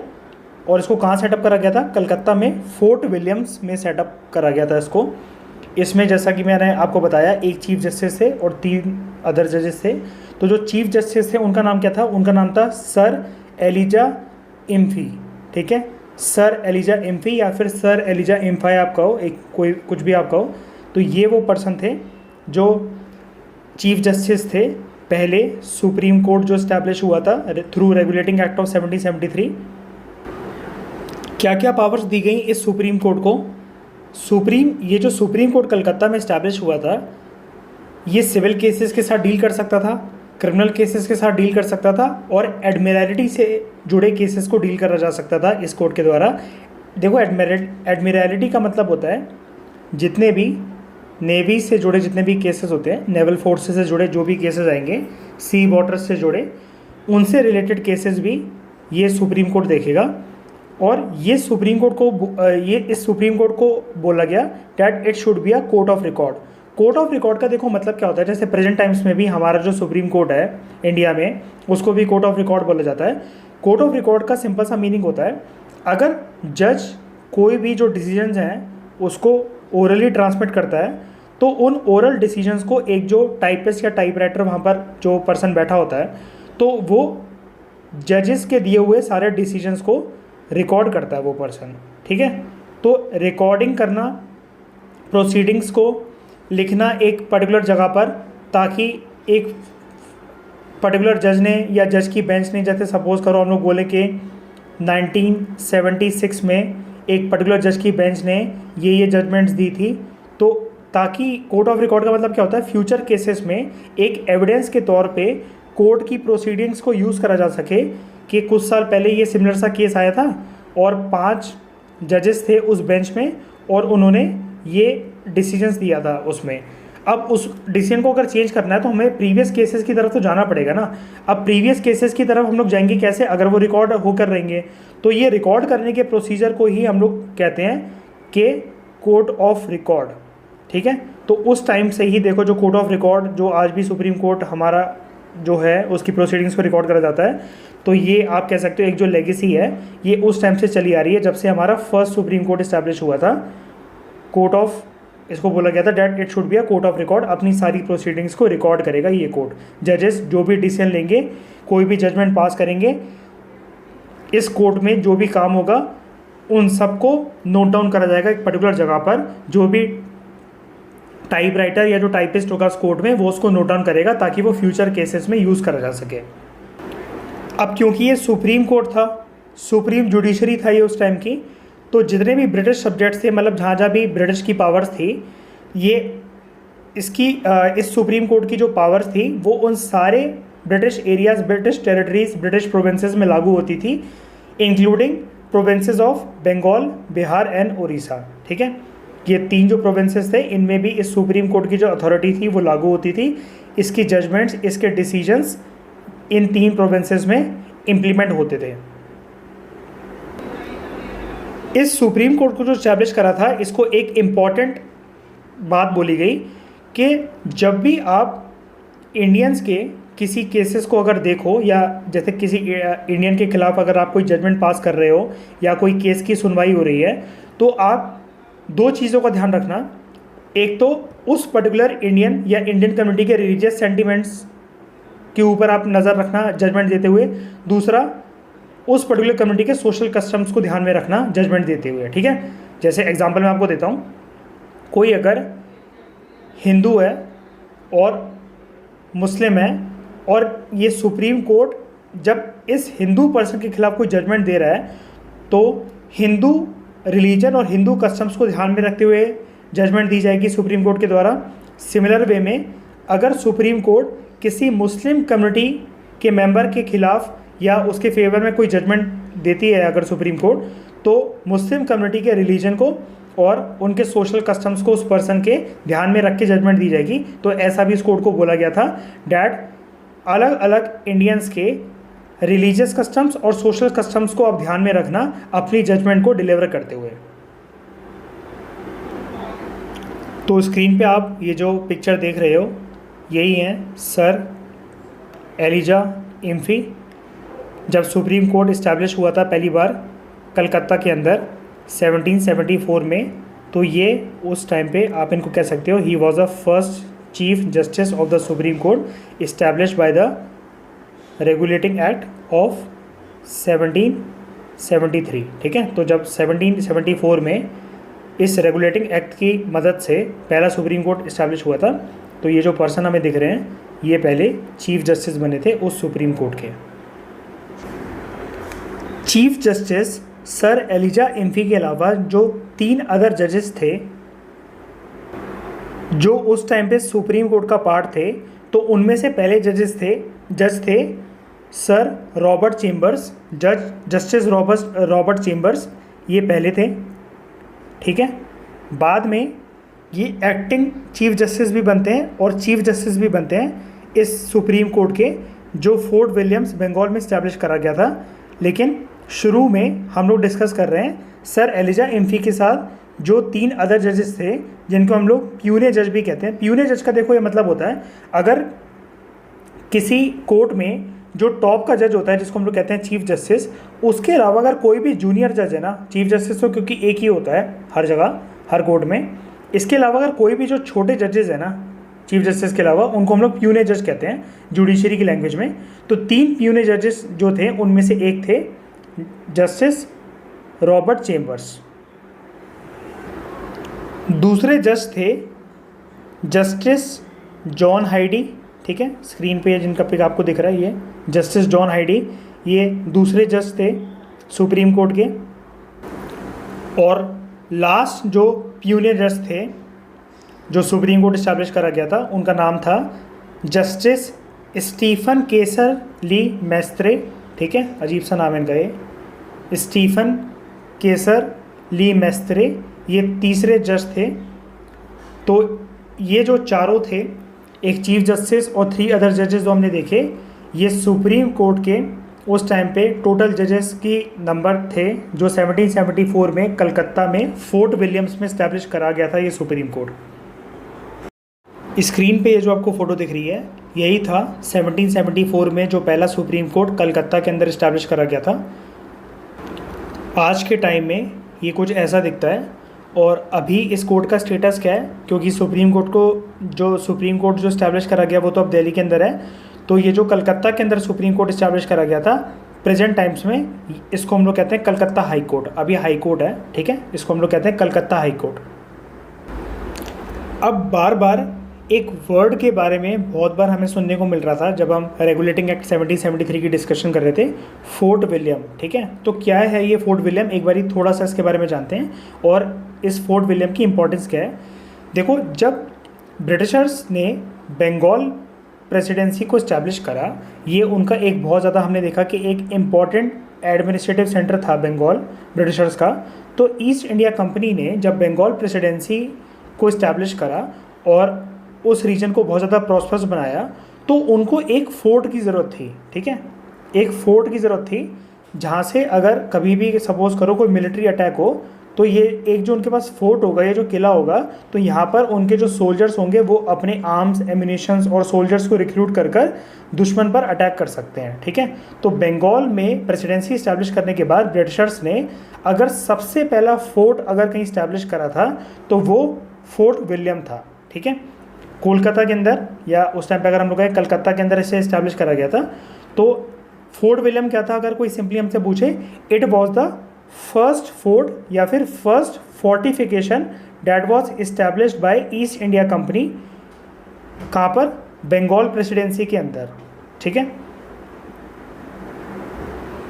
अब अगर हम लोग बात करें कि इन्होंने कलकत्ता में ही अपना पहला फोर्ट क्यों इस्टेब्लिश करा, तो देखो हुआ क्या था, 1690 में ईस्ट इंडिया कंपनी की एक लड़ाई हो गई थी, एक डिस्प्यूट हो गया था मुगल्स के साथ, जिसके बाद उन्हें अपना जो बंगाल का जो ट्रेडिंग स्टेशन था, मतलब जैसे सपोज करो बंगाल है ये पूरा एरिया और ये एरिया है बंगाल, और यहाँ पर ब्रिटिशर्स का जो ट्रेडिंग स्टेशन था, ट्रेडिंग स्टेशन का मतलब जो फैक्ट्रीज या फिर ट्रेडिंग पोस्ट जो इन्होंने इस्टेब्लिश कर रखी थी, वो पहले हुगली रिवर के पास थी, हुगली में, हुगली एक जगह है हुगली रिवर के पास, यहाँ पर था इनका पहले ट्रेडिंग स्टेशन, इनकी फैक्ट्री। बाद में लेकिन क्योंकि इनकी मुगल से लड़ाई हो गई थी 1690 में एक डिस्प्यूट के बाद, तो इन्हें अपना ट्रेडिंग स्टेशन जो था वो शिफ्ट करना पड़ा हुगली से कलकत्ता की तरफ, ठीक है। तो यहाँ पर अगर कलकत्ता था तो यहाँ पर इनको अपना ट्रेडिंग स्टेशन शिफ्ट करना पड़ा। देखो रीजन ये पूरा बंगाल ही है, लेकिन बंगाल में पहले इनका ट्रेडिंग स्टेशन या फैक्ट्री जो इस्टेब्लिश करी इन्होंने हुगली में करी, लेकिन मुगल्स से डिस्प्यूट होने के बाद इनको कलकत्ता में अपना ट्रेडिंग स्टेशन शिफ्ट करना पड़ा। बाद में फिर क्या होता है, 1696 और 1702 के बीच में ये लोग बंगाल के उस टाइम पे जो नवाब होते हैं उनकी परमिशन लेते हैं और अपना पहला फोर्ट इस्टेब्लिश करते हैं कलकत्ता के अंदर, ठीक है। तो उनको कौन परमिशन देता है ये फोर्ट इस्टेब्लिश करने के लिए, उस टाइम पे जो भी बंगाल के नवाब थे वो परमिशन देते हैं इनको। ये जो फोर्ट विलियम है, तो ये जो इसके आगे ये जो विलियम नाम लगा हुआ है, ये कहाँ से आया, इंग्लैंड के एक राजा थे किंग विलियम III, ठीक है, उन्हीं के नाम पर ये फोर्ट इस्टेब्लिश करा गया था, उनको रिस्पेक्ट देने के लिए फोर्ट विलियम, ठीक है, उन्हीं के नाम पर जो किंग विलियम III थे इंग्लैंड के, उनको रिस्पेक्ट देने के लिए। यही है किंग विलियम III जो इंग्लैंड के किंग बने थे बाद में जाकर, और इन्हीं को रिस्पेक्ट देने के लिए फोर्ट विलियम को इस्टेब्लिश करा गया था। थोड़ी सी और इन्फॉर्मेशन अगर हम लोग डिस्कस करें फोर्ट विलियम के बारे में, तो देखो फोर्ट विलियम को, छोटी सी बात है कि फोर्ट विलियम को 2 बार इस्टेब्लिश करने की ज़रूरत पड़ी थी। क्यों पड़ी थी 2 बार इस्टेब्लिश करने की ज़रूरत, शुरू में जैसा कि हमने डिस्कस करा 1696 में किंग विलियम III के नाम पर जब फोर्ट विलियम को इस्टेब्लिश करने की बात आती है, तब बंगाल के नवाब और मुगल एम्परर उस टाइम पे इंडिया के थे औरंगज़ेब, ये परमिशन दे देते हैं फोर्ट विलियम को बनाने के लिए, ठीक है। तो फोर्ट विलियम की कंस्ट्रक्शन स्टार्ट हो जाती है। लेकिन 1756 में क्या होता है, जो बंगाल के नवाब थे सिराजुद्दौला इस फोर्ट पर अटैक कर देते हैं और अंग्रेज़ों से इस फोर्ट को छीनकर फोर्ट विलियम का नाम चेंज कर देते हैं सिराजुद्दौला अलीनगर, ठीक है। अलीनगर, सिराजुद्दौला इस फोर्ट को छीनने के बाद अलीनगर कर देते हैं फोर्ट विलियम का नाम। अब होता क्या है, बैटल ऑफ प्लासे के बाद, बैटल ऑफ प्लासे कब लड़ा गया था, 1757 में। तो बैटल ऑफ प्लासे को लड़ने के बाद जो रॉबर्ट क्लाइव थे, इनको ही माना जाता है ना कि बैटल ऑफ प्लासे इन्होंने जीता था, हमने देखा था, ठीक है। इन्होंने बैटल ऑफ बक्सर और बैटल ऑफ प्लासे का क्रेडिट जीतने का इन्हीं को जाता है। तो रॉबर्ट क्लाइव ने बैटल ऑफ प्लासे को जीतने के बाद इस फोर्ट को वापस लिया, ठीक है, और अंग्रेज़ों को गिफ्ट दिया वापस ईस्ट इंडिया कंपनी को। और 1758 में फिर इसकी जो कंस्ट्रक्शन थी, इसका जो डिज़ाइन था, जो पैटर्न था, इसको चेंज करा गया। और ये उस टाइम पे माना जाता था कि fort William was the lungs of Kolkata, ठीक है, कलकत्ता का लंग्स माना जाता था इन्हें। काफ़ी इंपॉर्टेंट मतलब फैक्ट्री या फिर ट्रेडिंग पोस्ट माना जाता था फोर्ट विलियम को। It was the first fort established by the Britishers in India. तो अगर आप एक ये लाइन देखो, यहाँ पर देखो लिखा भी हुआ है, fort William was the first strong hold of the British in the country. और स्ट्रॉन्ग होल्ड का मतलब है फोर्टिफिकेशन, ठीक है, किसी भी चीज़ को घेरना मिलिट्री पर्पसेस से, ताकि आप पे अटैक ना हो सके। और फोर्टिफिकेशन होता कैसे है, किस तरीके से फोर्टिफाई कर सकते हो आप किसी भी चीज़ को, फोर्ट इस्टेब्लिश करके, ठीक है, किला इस्टेब्लिश कर आप किसी भी चीज़ को फोर्टिफाई कर सकते हो। तो it was the first strong hold, या फिर हम लोग कह सकते हैं it was the first fortification of the British in the country. क्या चीज़, फोर्ट विलियम। तो जब इसको पहली बार सेटअप करा गया था, इस्टेब्लिश करा गया था, तो ये कुछ इस तरीके से दिखता था फोर्ट विलियम। और बाद में जब रॉबर्ट क्लाइव बैटल ऑफ प्लासे 1757 को जीत लेते हैं, तो वो उसका स्ट्रक्चर, आर्किटेक्चरल डिज़ाइन इस फोर्ट विलियम का चेंज कर देते हैं।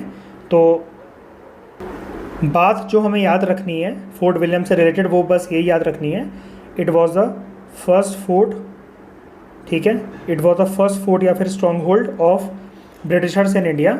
और इसकी स्ट्रैटेजिकल लोकेशन काफ़ी ज़्यादा इंपॉर्टेंट थी, क्योंकि ये एक तरीके से ब्रिटिशर्स का मिलिट्री बेस का पर्पस सर्व करता था। यहाँ पर मिलिट्री इंस्टॉलेशंस थी ब्रिटिशर्स की, और बंगाल प्रेसिडेंसी क्योंकि बहुत ही ज़्यादा इंपॉर्टेंट प्रेसिडेंसी थी, हमने देखा, तो ब्रिटिशर्स के ऊपर ताकि किसी भी तरह का अटैक ना हो, उस अटैक को अवॉइड करने के लिए ये फोर्ट इस्टेब्लिश करा गया था, फोर्ट विलियम। तो रेगुलेटिंग एक्ट 1773 की डिस्कशन से आप समझ ही सकते हो कि बंगाल की उस टाइम पे कितनी ज़्यादा इम्पॉर्टेंट पोजीशन थी, कितना ज़्यादा इम्पॉर्टेंट था बंगाल ब्रिटिशर्स के लिए। तो मॉडर्न इंडियन हिस्ट्री में वैसे तो बड़े सारे इम्पॉर्टेंट रीजन्स रहे हैं, लेकिन बंगाल जितना इम्पॉर्टेंट रीजन कोई भी नहीं रहा है। तो बंगाल के ऊपर देखो, मॉडर्न इंडियन हिस्ट्री से रिलेटेड या फिर ब्रिटिशर्स की पावर से रिलेटेड क्वेश्चन काफ़ी सारा बन सकते हैं। तो आप बंगाल से रिलेटेड पॉइंट्स को, कि बंगाल क्यों एक प्रेस्टीज या फिर पावर का सिंबल था ब्रिटिशर्स के लिए, तो आप जितनी भी हमने डिस्कशन करी, तो अब आपको बंगाल के ऊपर लिखने के लिए काफ़ी सारे पॉइंट्स मिल जाएंगे, चाहे आप बंगाल का हो उसको या फिर कलकत्ता का हो, फोर्ट विलियम्स के बारे में डिस्कशन हो, गवर्नर ऑफ बंगाल के बारे में, या फिर गवर्नर जनरल ऑफ बंगाल की जब पोस्ट क्रिएट करी गई। तो ये सारी चीज़ें हमने रेगुलेटिंग एक्ट्स से देखी, समझी, 1773 का जो एक्ट था, और इस तरीके से हम लोगों ने इस एक्ट को ख़त्म करा। तो आप बस याद रखना कि बंगाल की पोजीशन काफ़ी ज़्यादा स्ट्रेटजिक पोजीशन थी, काफ़ी इंपॉर्टेंट रीजन माना जाता था बंगाल। तो इस तरीके से हमने रेगुलेटिंग एक्ट 1773 के सारे फीचर्स देखे, और काफ़ी ज़्यादा कॉम्प्रिहेंसिव तरीके से along with the background and all the stories, और इसका कंटेक्स्ट हम लोगों ने पूरा जाना कि ये एक्ट किस कंटेक्स्ट में आया था। और आई होप आपको सारी क्लैरिटी मिल गई होगी। देखो, चीज़ें थोड़ी सी टिपिकल और थोड़ी सी टफ तो हैं इस चैप्टर में, क्योंकि जैसा कि मैंने आपको बताया था, ये चैप्टर मॉडर्न इंडियन हिस्ट्री के बड़े सारे इवेंट्स के साथ ओवरलैप करता है, लेकिन बैकग्राउंड स्टोरी के साथ हमने पूरी कोशिश रखी कि हम लोगों का एक भी पॉइंट मिस ना हो, और किसी भी तरह का अगर कोई क्वेश्चन आ जाए इससे, चाहे प्रीलिम्स में चाहे मेंस में, तो हमें किसी भी तरह की दिक्कत ना हो। अब हम लोग नेक्स्ट एक्ट के बारे में बात करेंगे, अमेंडिंग एक्ट ऑफ 1781, ठीक है। और आई होप आपको सारी क्लैरिटी मिली होगी। अगर कोई भी तरह का, किसी भी तरह का अगर आपको डाउट आया हो, तो आप एक बार इसको रिवाइज कर लेना। इस डिस्कशन में फ़िलहाल इतना ही। Thank you very much for discussion.